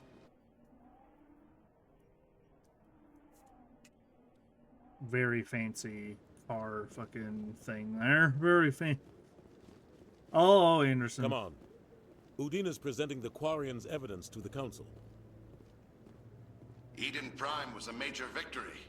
The beacon has brought us one step closer to finding the conduit. And one step closer to the return of the Reapers. You wanted God, proof? is that? There it is. This evidence is irrefutable, Ambassador. Saren will be stripped of his Spectre status, and all efforts will be made to bring him in to answer for his crimes. I recognize the other voice, the one speaking with Saren. Matriarch Benezia. Who is she? Matriarchs are powerful Asari who have entered the final stage of their lives. Revered for their wisdom and experience, they serve as guides and mentors to my people. Matriarch Benezia is a powerful biotic, and she had many followers. She will make a formidable ally for Saren. I'm more interested in the Reapers. What do you know about them? Only what was extracted from the Geth's memory core. The Reapers were an ancient race of machines that wiped out the Protheans. Then they vanished. The Geth believe the Reapers are gods, and Saren is the prophet for their return. We think the conduit is the key to bringing them back. Saren's searching for it. That's why he attacked Eden Prime. Do we even know what this conduit is? Saren thinks it can bring back the Reapers. That's bad enough. Listen to what you're saying. Saren wants to bring back the machines that wiped out all life in the galaxy? Impossible. It has to be. Where did the Reapers go? Why did they vanish? How come we found no trace of their existence? If they were real, we'd have found something. I tried to warn you about Saren and you refused to face the truth. Don't make the same mistake again. This is different. You proved Saren betrayed the Council. We all agree he's using the Geth to search for the conduit, but we don't really know why. The Reapers are obviously just a myth, Commander. A convenient lie to cover Saren's true purpose. A legend he is using to bend the Geth to his will. 50,000 years ago, the Reapers wiped out all galactic civilization. If Saren finds the conduit, it will happen again. Saren is a rogue agent on the run for his life. He no longer has the rights or resources of a Spectre. The Council has stripped him of his position. That is not good enough. You know he's hiding somewhere in the Traverse. Send your fleet in! A fleet cannot track down one man. A Citadel fleet could secure the entire region, keep the Geth from attacking any more of our colonies. Or it could trigger a war with the Terminus systems. We won't be dragged into a galactic confrontation over a few dozen human colonies. I can take Saren down. The Commander's right. There is a way to stop Saren that doesn't require fleets or armies. No! It's too soon. Humanity is not ready for the responsibilities that come with joining the Spectres. It was a Turian Spectre who betrayed this council, and it was a human who exposed him. I have earned this.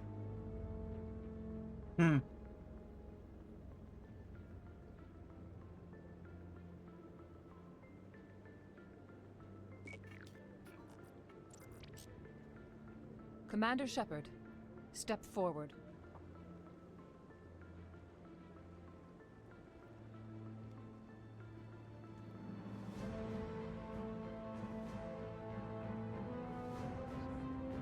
Everybody's watching.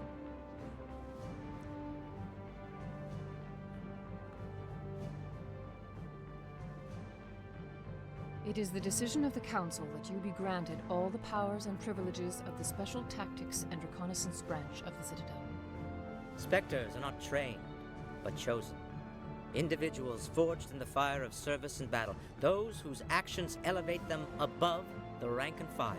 Spectres are an ideal, a symbol, the embodiment of courage, determination, and self-reliance. They are the right hand of the Council, instruments of our will.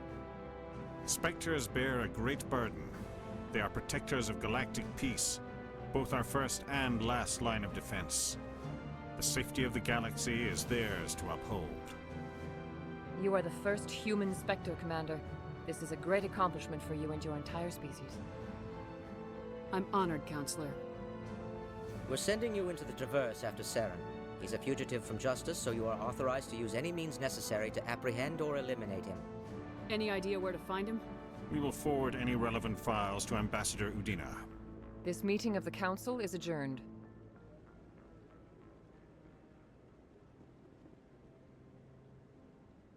Congratulations, Commander. We've got a lot of work to do, Shepard. You're going to need a ship, a crew, supplies. I have you that get already. access to special equipment and training now. You should go down to the C-Sec Academy and speak to the Spectre Requisitions Officer. Anderson, come with me.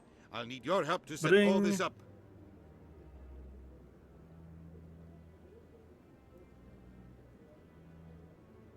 Neat, nice, I Nick. thought the ambassador would be a little more grateful. He didn't even thank you. Until I find Saren, I haven't done anything. Come on. Right behind you, Shepard. Spectre bonus. Spectre training. Increases health, accuracy, effectiveness of all attacks and powers. Grants unity ability. Restore your squad members to fighting state have been knocked out of combat. Oh, well, that would explain why I couldn't resurrect any of my people earlier. Cool. Alrighty, I guess we go again. Need to head to the academy, wherever the fuck that is. Wherever the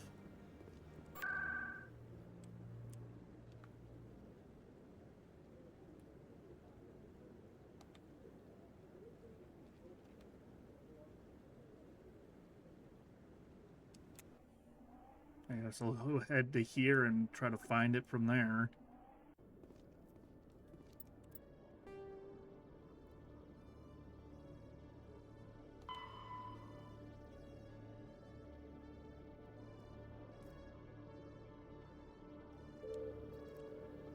I do still need to find him as well.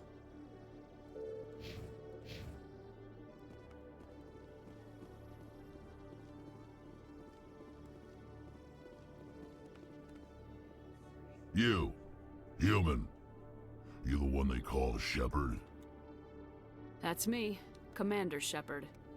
The name's Rex. The Shadow Broker paid me a lot of money to get rid of Fist.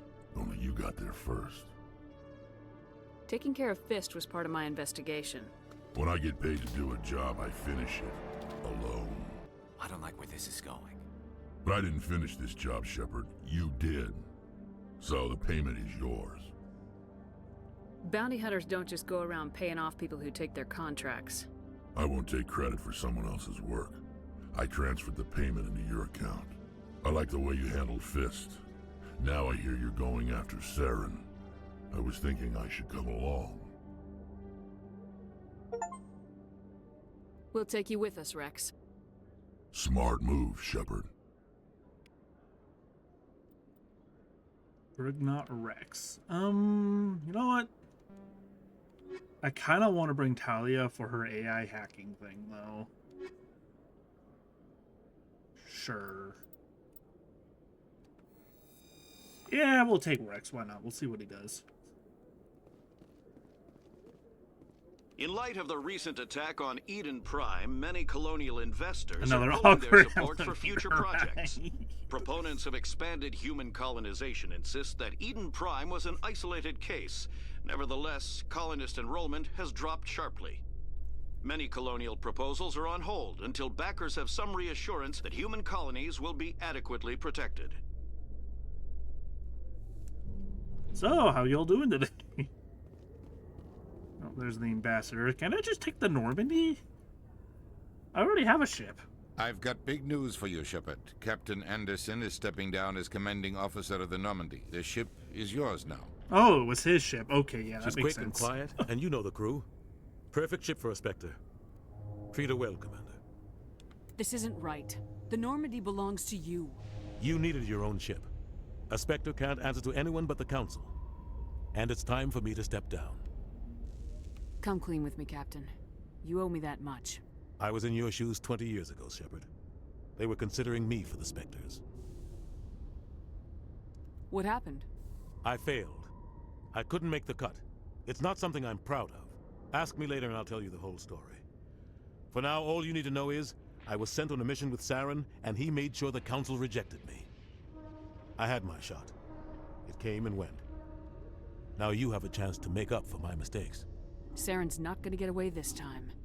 Saren's gone. Don't even try to find him. But we know what he's after. The conduit. He's got his Geth scouring the Traverse looking for clues. We had reports of Geth in the Pharos system shortly before our colony there dropped out of contact, and there have been sightings around Noveria. Find out what Saren was after on Pharos and Noveria. Maybe you can figure out where the conduit is before he does. The Reapers are the real threat. I'm with the Council on this one, Shepard. I'm not sure they even exist. But if they do exist, the conduit's the key to bringing them back. Stop Saren from getting the conduit, and we stop the Reapers from returning. I'll stop him.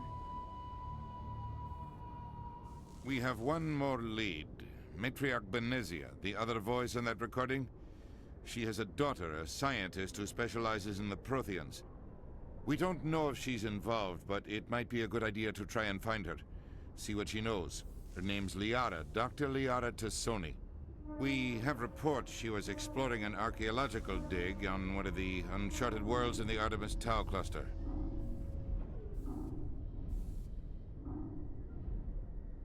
Maybe I can get to Noveria before the Geth. It's your decision, Commander. You're a Spectre now. You don't answer to us. But your actions still reflect on humanity as a whole. You make a mess and I get stuck cleaning it up. I'll try not to make things any harder on you, Ambassador. Glad to hear it, Commander. Remember, you were a human long before you were a Spectre. I have a meeting to get to. Captain Anderson can answer any questions you might have. Yes, Commander? How are you holding up? Honestly, this isn't how I pictured my career coming to an end. Pushing papers really isn't my thing, but you're the one who can stop Saren. I believe in you, Shepard. If that means I have to step aside, so be it. Tell me what happened with you and Saren 20 years ago. It's close to 20 years ago now. Ambassador Goyle was our representative here on the Citadel. Like Udina, she wanted to get a human into the Spectres. She chose me. The Council sent Saren to keep an eye on me and evaluate my performance, just like they sent Nihilus to keep tabs on you. Why weren't you honest with me? It's not something I'm proud of. I had a chance to become the first human Spectre, and I failed. Saren made sure of that. The only thing I care about is stopping Saren. You're right, Commander. It's no good living in the past. I should go. I'll be here if you need anything. All right.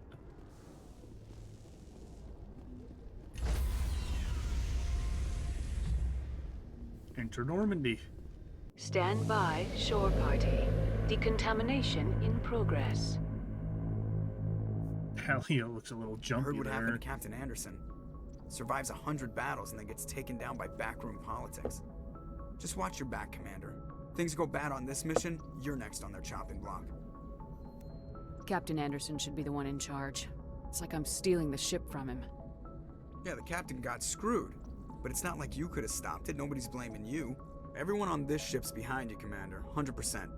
Intercom's open. If you got anything you want to say to the crew, now's the time.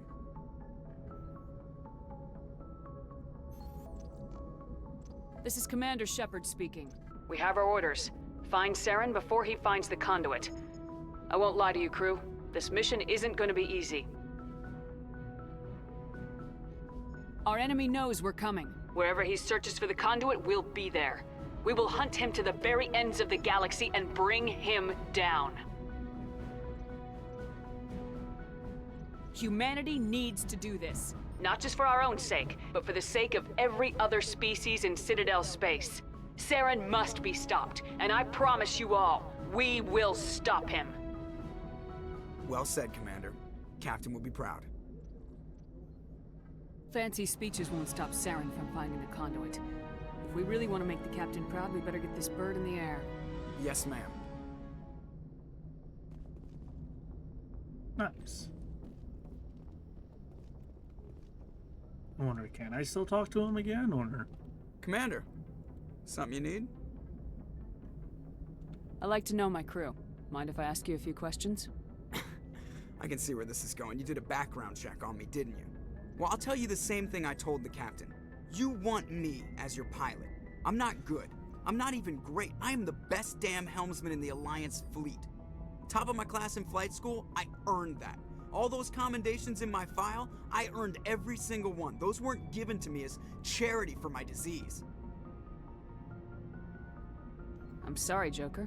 I didn't even know you were sick. You mean you didn't know? Oh, crap. Okay, I've got Vrolik syndrome, brittle bone disease. The bones in my legs never develop properly. They're basically hollow, too much force and they'll shatter. Even with crutches and my leg braces, it's hard to get around. One wrong step and crack! It's very dramatic, but I've learned to manage my condition, Commander. Put the Normandy in my hands and I'll make her dance for you. Just don't ask me to get up and dance unless, you like the sound of snapping shin bones. I need to know more about this Vrolik syndrome if I'm putting my ship in your hands. Yeah, of course you do. It's an extremely rare condition. Nobody knows exactly what causes it. Genetic, maybe. It's treatable, but there's no cure. I classify my case as moderate to severe. I was born with over a dozen fractures, hip, thighs, ankles. My bones were already breaking in the womb. 100 years ago, I wouldn't have survived past my first year. Lucky for me, modern medical science has turned me into a productive member of society. You're not gonna break a bone trying to fly the ship, are you? I don't fly with my feet, Commander, so I'm fine as long as I'm in this chair. I gotta be real careful when I get up to take a piss, though. I can do my job as well as anyone on the ship. Better, actually. So don't worry about it. I'm not trying to make you uncomfortable. Let's talk about something else. Whatever you want, Commander.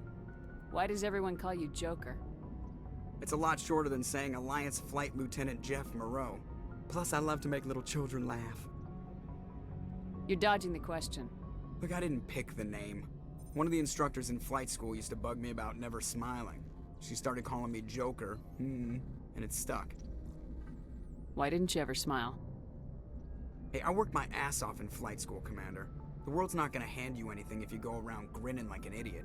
By the end of the year, I was the best pilot in the academy, even better than the instructors, and everybody knew it. They'd all got their asses kicked by the sickly kid with the creaky little legs. One guess who was smiling at graduation? How's the Normandy performing? Is she everything they said she'd be? She's the best ship in the fleet, if you've got a pilot who knows how to handle her. Balance isn't what you'd expect.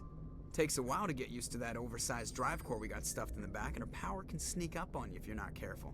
The Normandy's probably too much ship for your average Alliance pilot, Commander. Lucky for you, I'm anything but average. I have to go. Alright, see ya. Alright.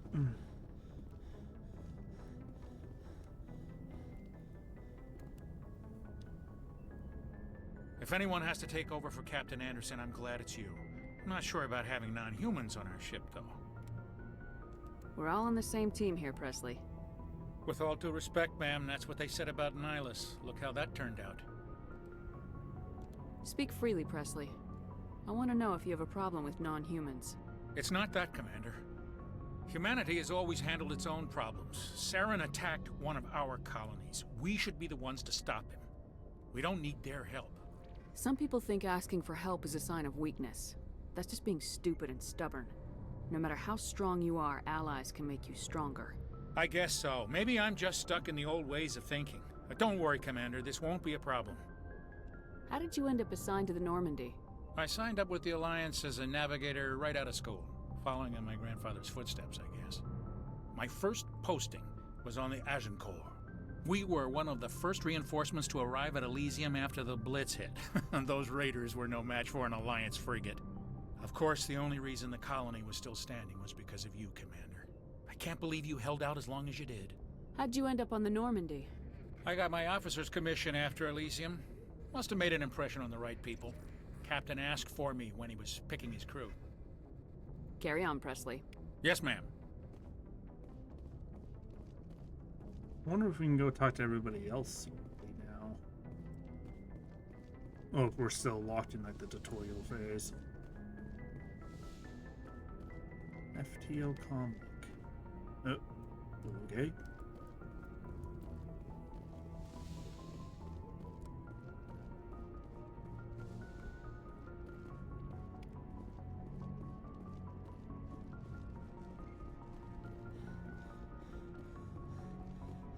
I'm guessing this is to leave the ship. Yeah, no.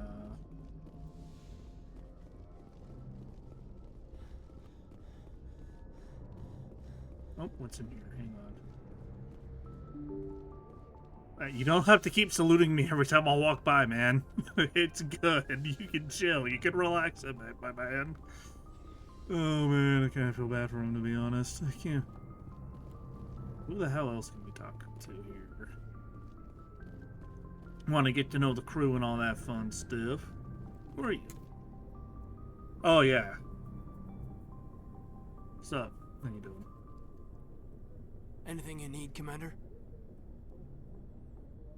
What's your opinion on the last mission? I don't see how we could have done things any better. At least not without getting to Eden Prime sooner. And we were on the scene faster than any other Alliance ship could have been. Just trying to get a sense of where the crew's at. Thoughts? I've wasted enough of your time for now, Commander. We'll have time for personal debriefings later. We'll talk another time, Lieutenant. Commander? Shepard's locker. Oh. Okay. I guess I just had a bunch of fucking shit in there.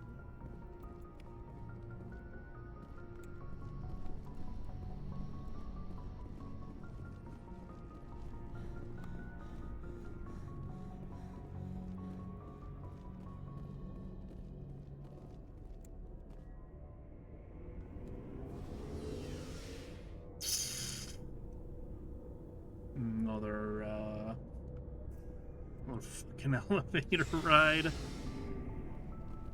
Garrus, everybody's Walker, Rex. Nice ship you've got, Shepard. What can I do for you? What's your story, Rex? There's no story. Go ask the Quarian if you want stories. You Krogans live for centuries. Don't tell me you haven't had a few interesting adventures. Well, there was this one time the Turians almost wiped out our entire race. That was fun. I heard about that. You know, they almost did the same to us. It's not the same. It seems pretty much the same to me. So your people were infected with a genetic mutation? An infection that makes only a few in 1,000 children survive birth? And I suppose it's destroying your entire species? I suppose it isn't all the same. I don't expect you to understand, but don't compare humanity's fate with the Krogan. Sorry, Rex. I wasn't trying to get you upset. Your ignorance doesn't upset me, Shepard. As for the Krogan, I gave up on them long ago. The genophage infected us, but it's not what's killing us. Are your people really dying? We're sure not getting any stronger. We're too spread out. None of us are interested in staying in our own system. So long, Rex. Shepard. Okay.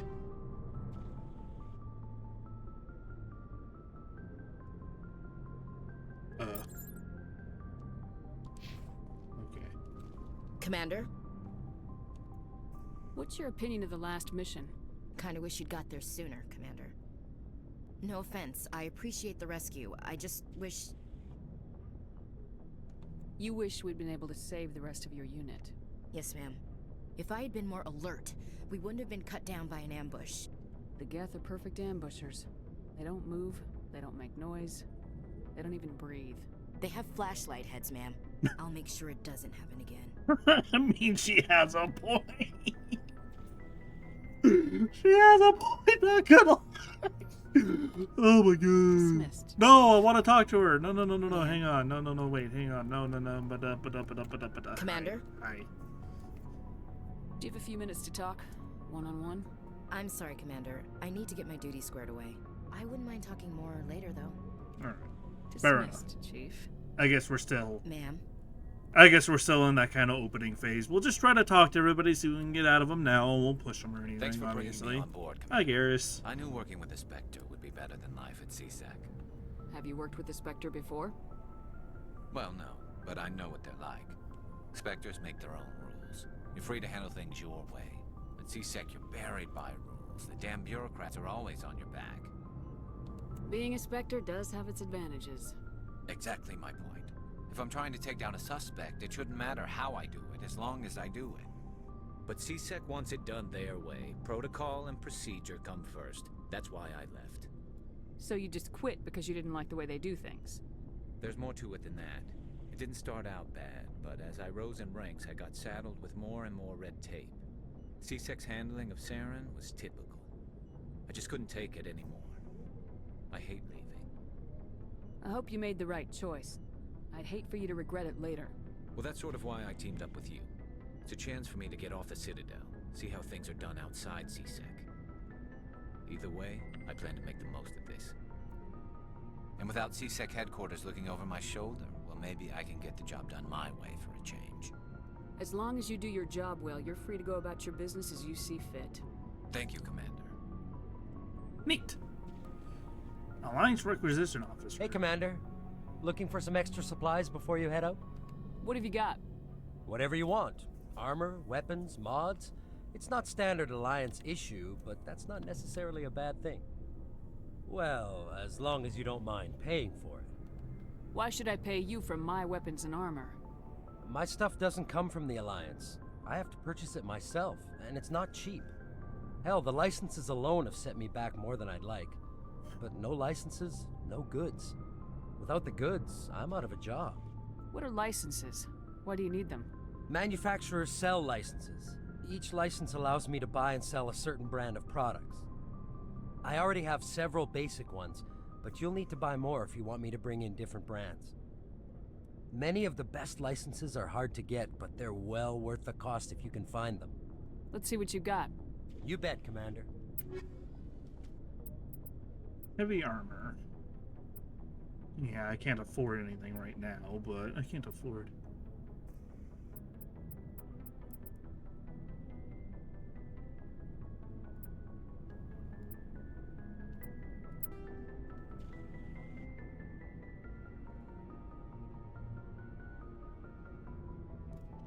Swing around burst, low accuracy, assault rifle, not really.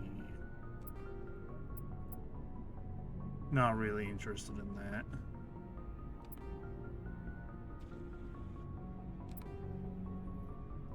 Automatic shotgun.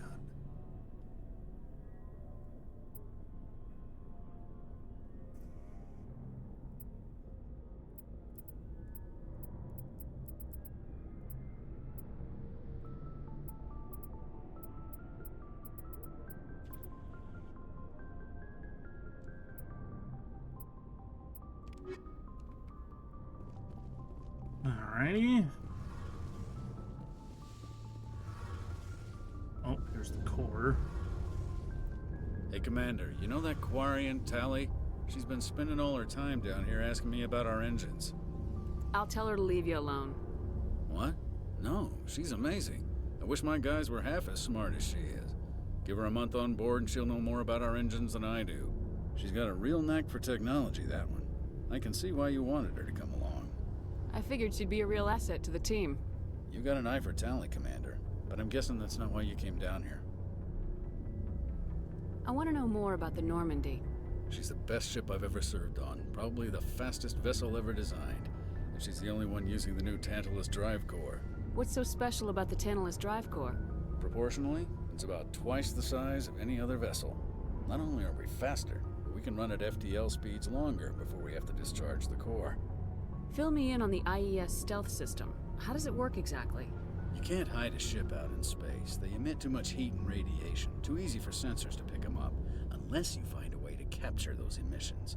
So our stealth systems trap the energy we give off in storage sinks built into the ship itself. No emissions to give away our location.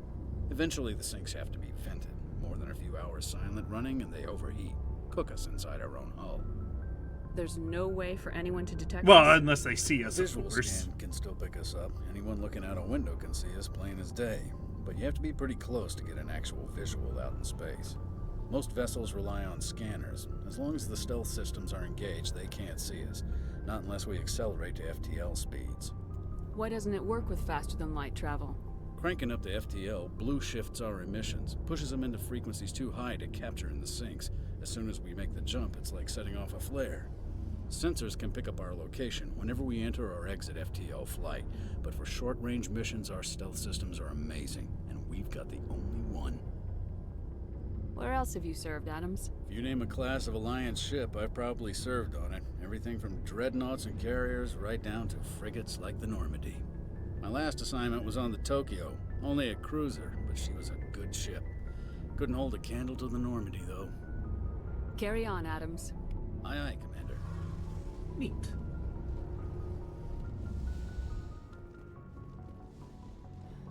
Alright. Wait, where is Tally, by the way? Wait, where is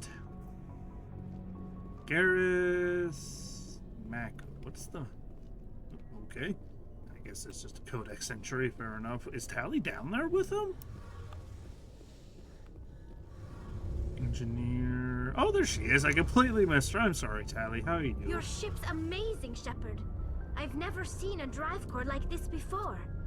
I can't believe you were able to fit it into a ship this small. I'm starting to understand why you humans have been so successful. I had no idea Alliance vessels were so advanced. The Normandy's a prototype, cutting-edge technology. A month ago, I was patching a makeshift fuel line into a converted tug ship in the flotilla. Now, I'm sitting on board one of the most advanced vessels in Citadel space. I have to thank you again for bringing me along. Traveling on a vessel like this is a dream come true for me. I had no idea you found ship technology so interesting. It comes with being a Quarian. The migrant fleet is the key to the survival of my people. Ships are our most valuable resource. But we don't have anything like this. We make do with cast-offs and second-hand equipment. We just try to keep them running for as long as we can. Some of the fleet's larger vessels date all the way back to our original flight from the Geth. I can't believe your fleet's still using ships that are 3 centuries old. They're constantly being repaired, modified, and refitted. They aren't pretty, but they work. Mostly. Mostly. We've tried to make ourselves as independent as possible on the flotilla. Grow our own food, mine, and process our own fuel. But some things we just can't make on our own. A patch to maintain the hull integrity requires raw materials we just don't have. That's why our pilgrimages are so important. Tell me about your people. Our lives aren't easy. Resources are scarce, and we are constantly on the move. Everything we do must in some way contribute to the continuation of the migrant fleet. There are 17 million Quarians in the flotilla, and each of us relies on the others for survival. The bonds among my people are strong. Unfortunately, we have had to surrender many of the freedoms and civil liberties other species take for granted. What kind of freedoms? Well, it's illegal for parents to have more than one child. If our population grows too much, it would strain our resources to their breaking point. Of course, we also can't allow our numbers to become too few. If our population is in decline, the rule against single births is temporarily repealed. In extreme cases of population decline, incentives are even offered to encourage multiple births, though the Conclave hasn't had to take such measures in nearly a century. That's your government. The Conclave is our civilian branch of government. Each ship can elect a representative to serve on the Conclave and make decisions that affect the fleet as a whole. On matters that affect an individual ship, however, the captain has the final say. It's a tradition that dates back to the early days, when the fleet was governed by martial law. Fortunately, most captains nowadays are smart enough to have an elected council from their crew to give them advice and guidance. So the ultimate power rests with elected officials? In practice, the Conclave and the respective council for each ship tend to set the rules that govern our daily lives. But in theory, we are still under military jurisdiction. The 5 top-ranking military officials in the fleet serve on the Admiralty Board. These 5 have the power to overrule any decision by the Conclave in case of emergency. To do so requires unanimous agreement among the Admiralty, and they can only do this once. After that, the entire board must resign their posts. It's a safeguard that served us well. In nearly 3 centuries, the Admiralty Board has only overruled the Conclave 4 times. I want to know more about the Geth. I doubt I can tell you anything you don't already know. It's been almost 3 centuries since they drove my people into exile. All I know is the story of their origins, what they were when we created them, and how they turned on us. Interesting. The Geth were originally created to serve as an automated manual labor force. Initially, their intelligence was as limited as any VI. Over time, we made small modifications to their programming to allow them to perform more varied and complex tasks, bringing them closer and closer to true AI status. How come the Council didn't step in and stop you? This wasn't true AI research. We may have been skirting the bounds of the law, but we never did anything that was actually illegal. The changes were so insignificant, so gradual, that we were able to control them. Or so we thought. But one thing we underestimated was the power of the neural network. 1 million Geth thinking simultaneously created an inherently unstable matrix. What made them rebel? As we built more and more Geth, their effective intelligence became more sophisticated, more abstract. One day, a Geth began to ask its Quarian overseer questions about the nature of its existence. Am I alive? Why am I here? What is my purpose? As you can imagine, this caused a near panic among my people. What did you do? It was inevitable the newly sentient Geth would rebel against their situation. We knew they would rise up against us, so we acted first. A general order went out across all Quarian-controlled systems to permanently deactivate all Geth. The Geth responded to this order violently. Hey, you can't blame them for fighting for their survival. We had no other choice. The Geth were already on the verge of revolution. By acting quickly, we had a chance to end the war before it began. Yeah, so the much hope that was worked that out most for of you. the Geth would still be little more than machines, incapable of organized resistance. But they had progressed much further than anyone anticipated. The war was long and bloody. Millions upon millions of Quarians died at their hands. In the end, we were forced to flee our own homeworld. That does suck, though. We Obviously. feared the Geth would pursue us, but they never came beyond the Veil. Now we drift through space, exiled, searching for a way to reclaim what was once ours. It's hard to feel sorry for you. Your ancestors tried to wipe out another species. We made a mistake when we created the Geth in the first place, but we did not make a mistake when we went to war against them. If we had not acted, they would have wiped us out. They're a synthetic life form. They have no use for organics. None. Why do you think they cut themselves off from the rest of the galaxy? Why do you think they've killed every organic being who's ever tried to contact them? I didn't mean to offend you. I'm sorry. I didn't mean to get so worked up. Most Quarians tend to have pretty strong opinions about the Geth. I want to know more about the pilgrimage. When my people reach maturity, we leave our birth ships and seek acceptance with a new crew.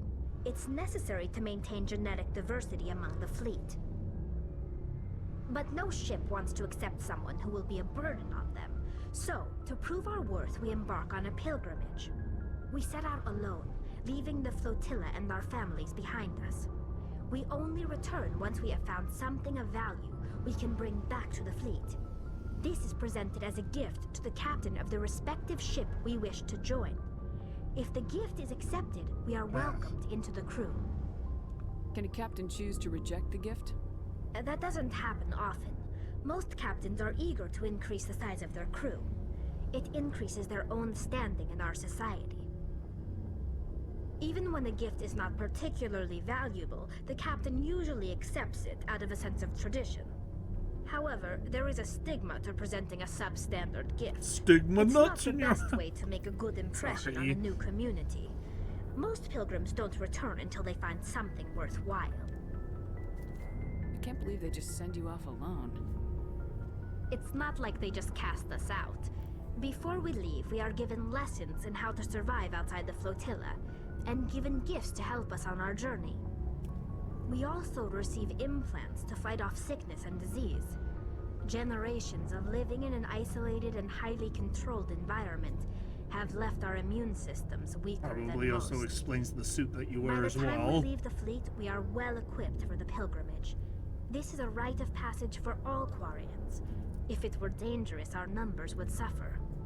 Virtually every pilgrimage ends with a triumphant return and the ritual presentation of the gift to one of the fleet's captains. I want to talk about something else. Like what? Like I'm done talking to you. Sorry. Look.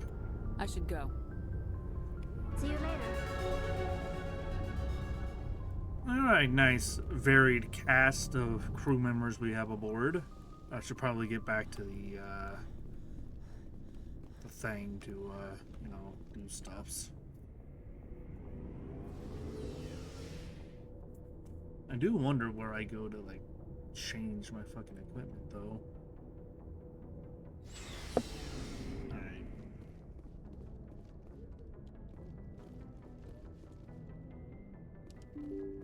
Why can't this door be automatic, man? Alrighty, let's see here.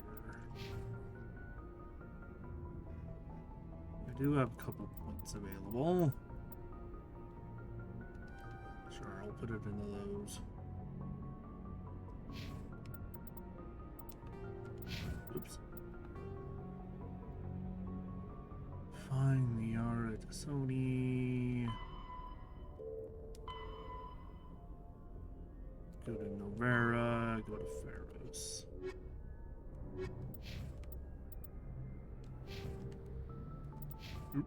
Equipment? Aha.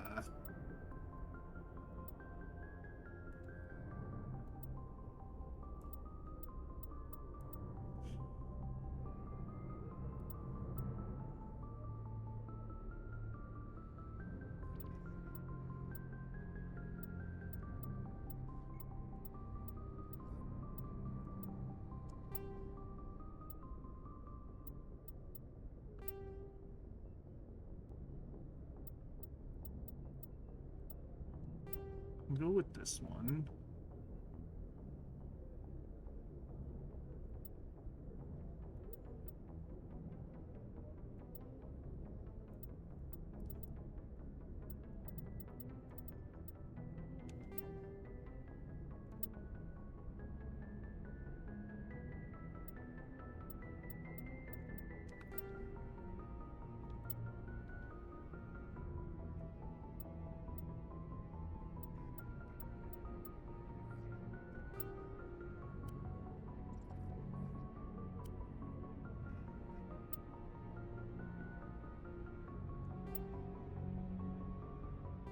God, that's an ugly fucking thing.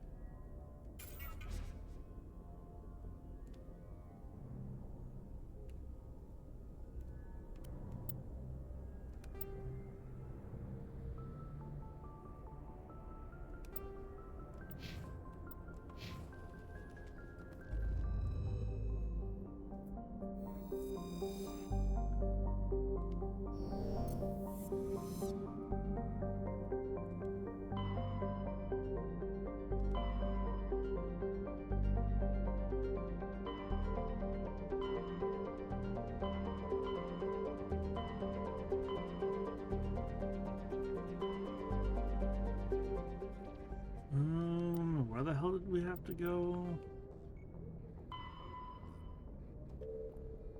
Novera. We'll go to Novera first. Why not?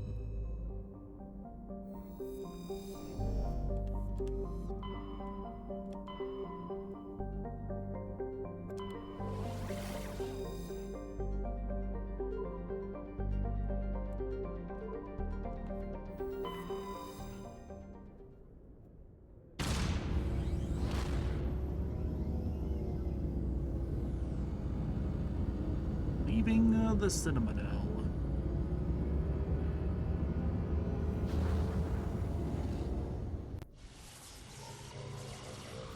Ya yeet.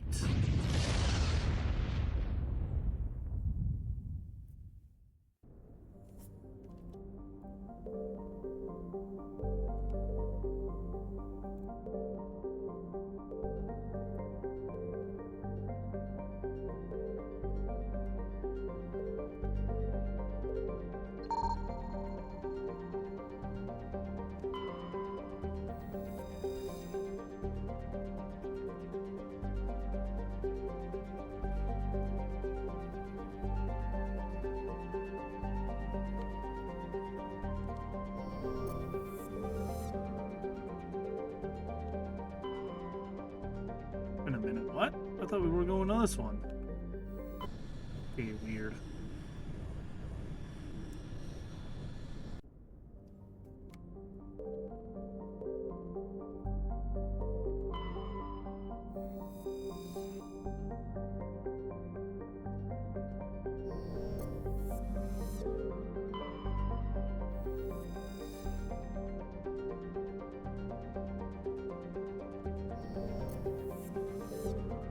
Seeing if I can actually do anything with these. Survey. Wait, can I do that on every spot? Okay, no. Weird.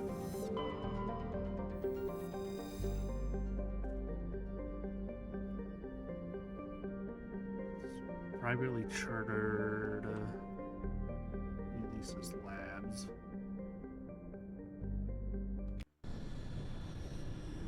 Guess we going in.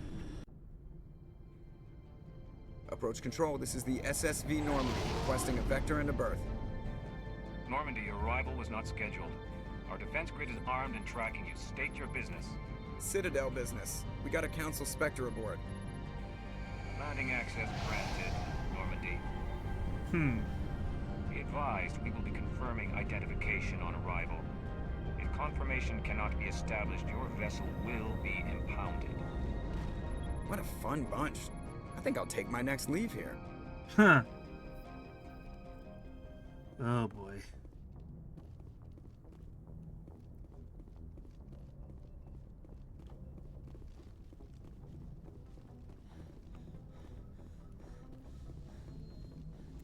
Commander, something you need?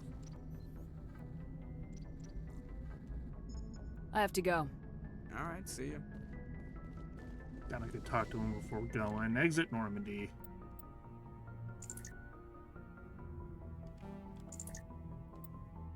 Let's go with, because we're doing Geth and she has AI hacking, we'll do Talia. And then we'll do perhaps Garrus?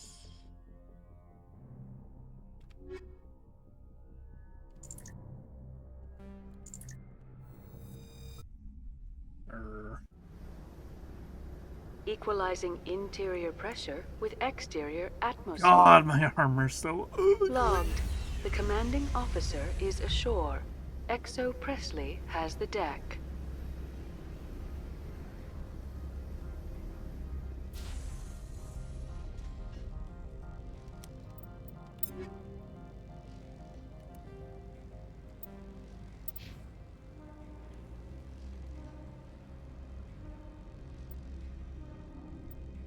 You take that.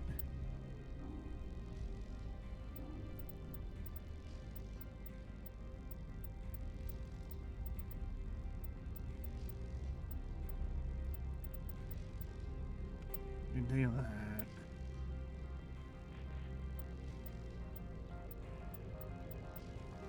Take that.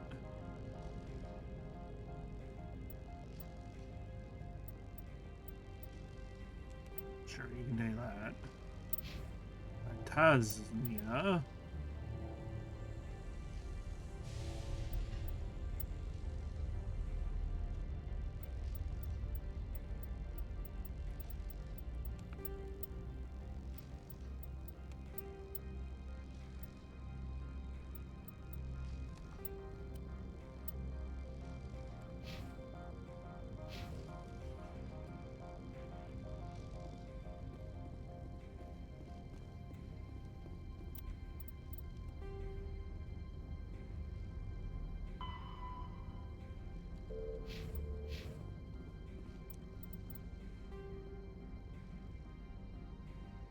We have to go through fucking customs, of course we do.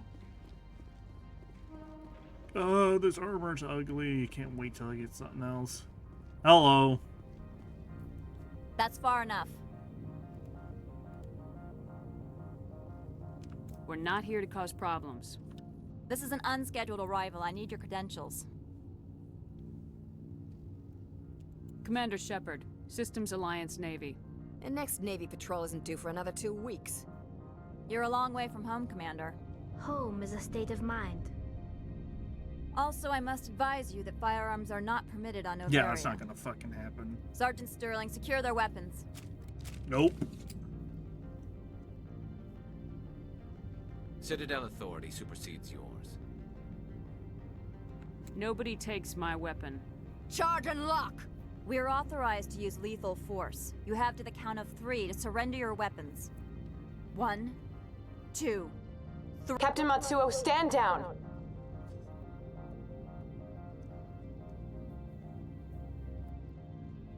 We confirmed their identity. Spectres are authorized to carry weapons here, Captain. You may proceed, Spectre.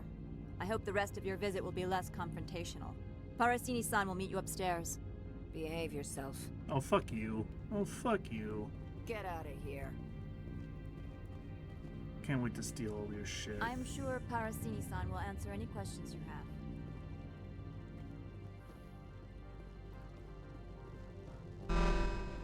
Weapons detectors, don't mind the alarms. I am Gianna Parasini, assistant to Administrator Ananias. We apologize for the incident in the docking bay. Someone piss in your security chief's coffee today? She takes her job seriously. She is a valuable asset to the company. One of my duties is orientation of new arrivals. Do you have any questions?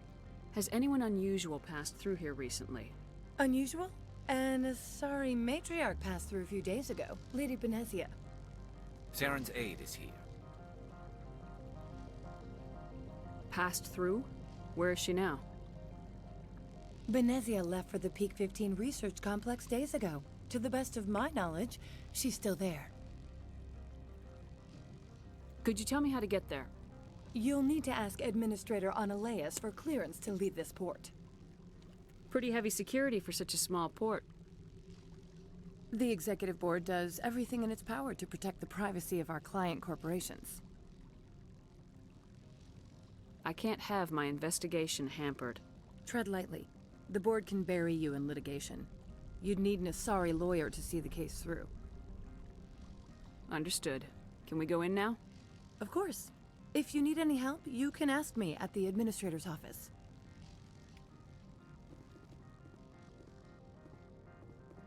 Turians don't like the cold, Shepard. Did I ever mention that? The appeal of winter wears thin very quickly. Nice. What the fuck is that thing? Oh, a security droid robot thing. Alright, all aboard, everybody.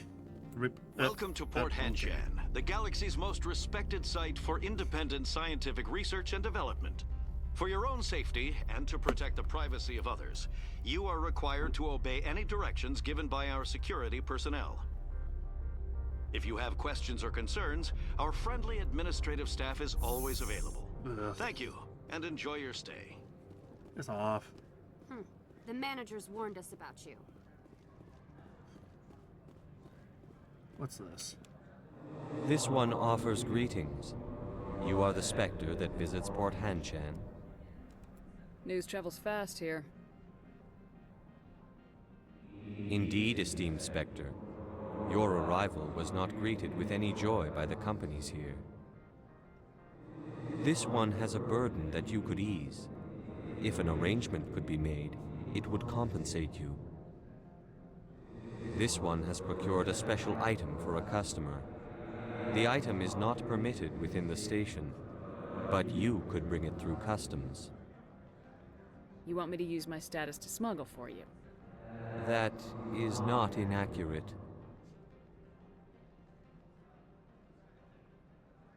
I won't carry anything if I don't know what it is. This one must be discreet. Rest assured, the contents pose no threat to anyone within this port. I'm supposed to uphold the law, not break it. This one understands. The offer shall remain open. It truly needs the help. Could I buy something now? Of course.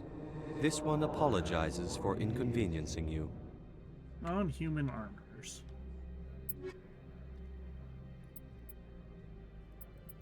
I cannot afford any of this. Damn. I'm on duty, Spectre. I shouldn't be talking to you.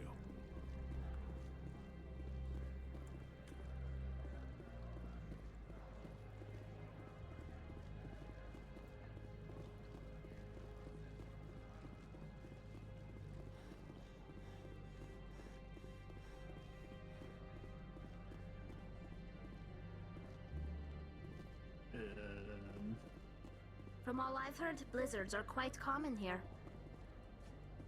Watch your step here, Shepard. Technically, we're no longer in Citadel space. Don't make us regret letting you keep those guns.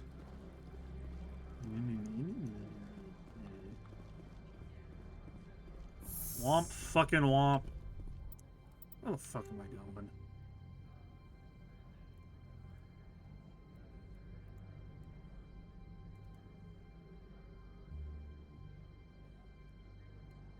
I am on the wrong side of where I'm supposed to be. Hang on.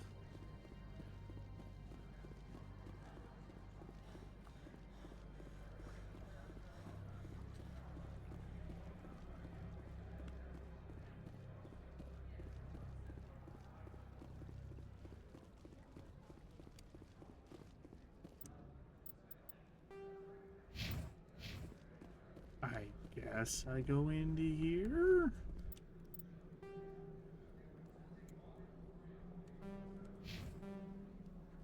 Oh. Oh, okay, I see. I made that mark myself. And that, I guess, fucked me up. Okay, I see. I think. I see.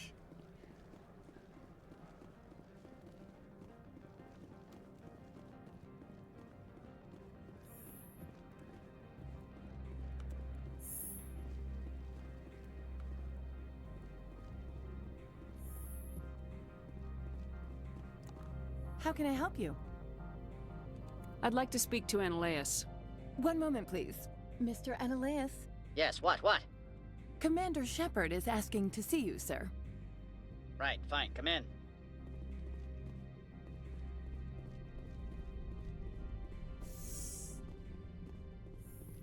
Oh. You will excuse me if I don't stand up.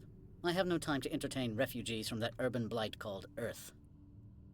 Funny thing about humans, we're pretty loyal to our homeworld. My homeworld is clean. Poverty is non-existent. If you take some perverse pride in that overheated, acid-washed slum, that is your business. This greeting is a courtesy. I will only cooperate as required by the Executive Board. Businesses come here to avoid the second guessing of galactic law. And I represent the second guessing of galactic law. Just so we understand each other. I will not allow you to harass our clients. This world is private property. Opold wants me to smuggle a package through security. I need more than your word to act on that. Bring me whatever he's smuggling, and I'll act accordingly. I'll look into it and get back to you. I appreciate your report. I've heard an Asari matriarch is here. Benezia? She arrived a few days ago, accompanied by a personal escort and some cargo. She's up at Peak 15. What do you mean, personal escort? The phrase is self-explanatory. Bodyguards attending to the safety of her person, mainly Asari commandos. Commandos? You didn't think that odd? They followed all our regulations. I had no reason to forbid Lady Benezia from taking them. I'd like to see her, immediately. I'm afraid that you cannot. Peak 15 is a private facility in the Skadi Mountains. Regardless, there is a blizzard in the area. Shuttles are grounded and surface access has been cut off. Surface access, you say? Cut off, I said. The roads are not suitable for travel. Don't make an issue of this, Shepard. Forget him, Commander. If he won't help us, I'm sure someone else here will. What brought her out here? If I knew, I wouldn't be at liberty to say. She came here as Agent Saren's executor. Excuse me? His what? Executor. Saren is a major shareholder in Binary Helix. Lady Benezia is authorized to act in his name. She is here on business for Binary Helix. There were issues at Peak 15 that required Saren's attention. Back to my other questions. Every minute of my time you waste costs the company 12 credits. I will keep a running tally. Do you do business with Saren? I believe I explained this already, did I not? He is a major investor in Binary Helix Corporation, which is one of Novaria's backers. Is Binary Helix developing weapons for him? It's possible, given his interests. What our clients do in their labs is their business. I have no more questions at this time. Good. I received a dozen urgent messages while you dithered about. Ay, ay, ay. Mr. Ananias isn't the only one with a pass to leave Hanshan. You've never worked in the corporate world, have you, Commander? You can't bludgeon through bureaucracy. I can bludgeon pretty hard. Talk to Lorik Keen. You should be able to find him at the hotel bar. Can't say more. Not within earshot of Mr. Ananias. Tell me about the companies that work on Novaria. Over 250 high-tech firms rent our labs. Major shareholders include Elanis Risk Control Services, Binary Helix, and Synthetic Insights Limited. You said I should talk to Lorik Keen? Mr. Ananias isn't the only one with a pass to leave Hanshan. Keen spends his days at the hotel since his office was closed. I've taken up enough of your time. Not at all, Spectre. This is my job, after all.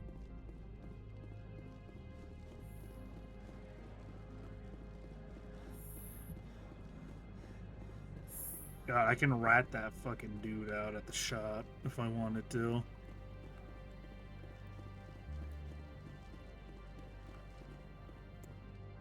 Has the other reconsidered this one's plea for aid? All right, I'll help. This one humbly thanks the Spectre. The package will be delivered to your vessel. All you need do is bring it to this one. Please do not mention this to Administrator Annaleus. That one would levy fees. Is there anything else this one might help you with? I'm just browsing right now. This one awaits your return.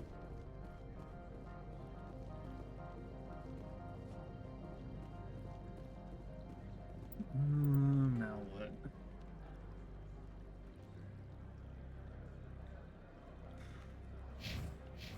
Go back to the administrator and rat him out. Go back to the admin.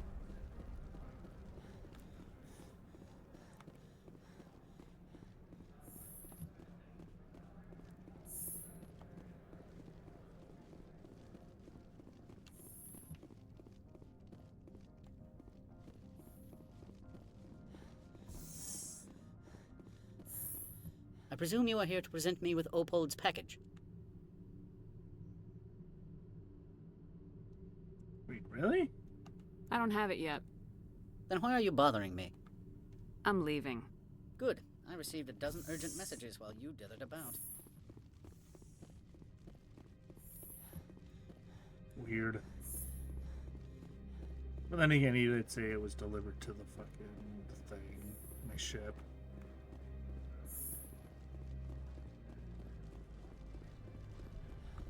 It's already 10:30 though. I should, you know, wrap this up for the day and stuff, which is very unfortunate because I'm actually having fun with this.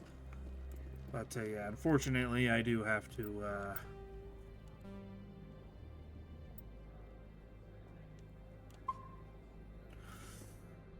I do work early tomorrow, so I do have to start wrapping it up for the day, which is unfortunate. But I hope you guys enjoyed regardless. And I look forward to playing more of this in the future. But until then, thank y'all for watching. I'll see you guys next time.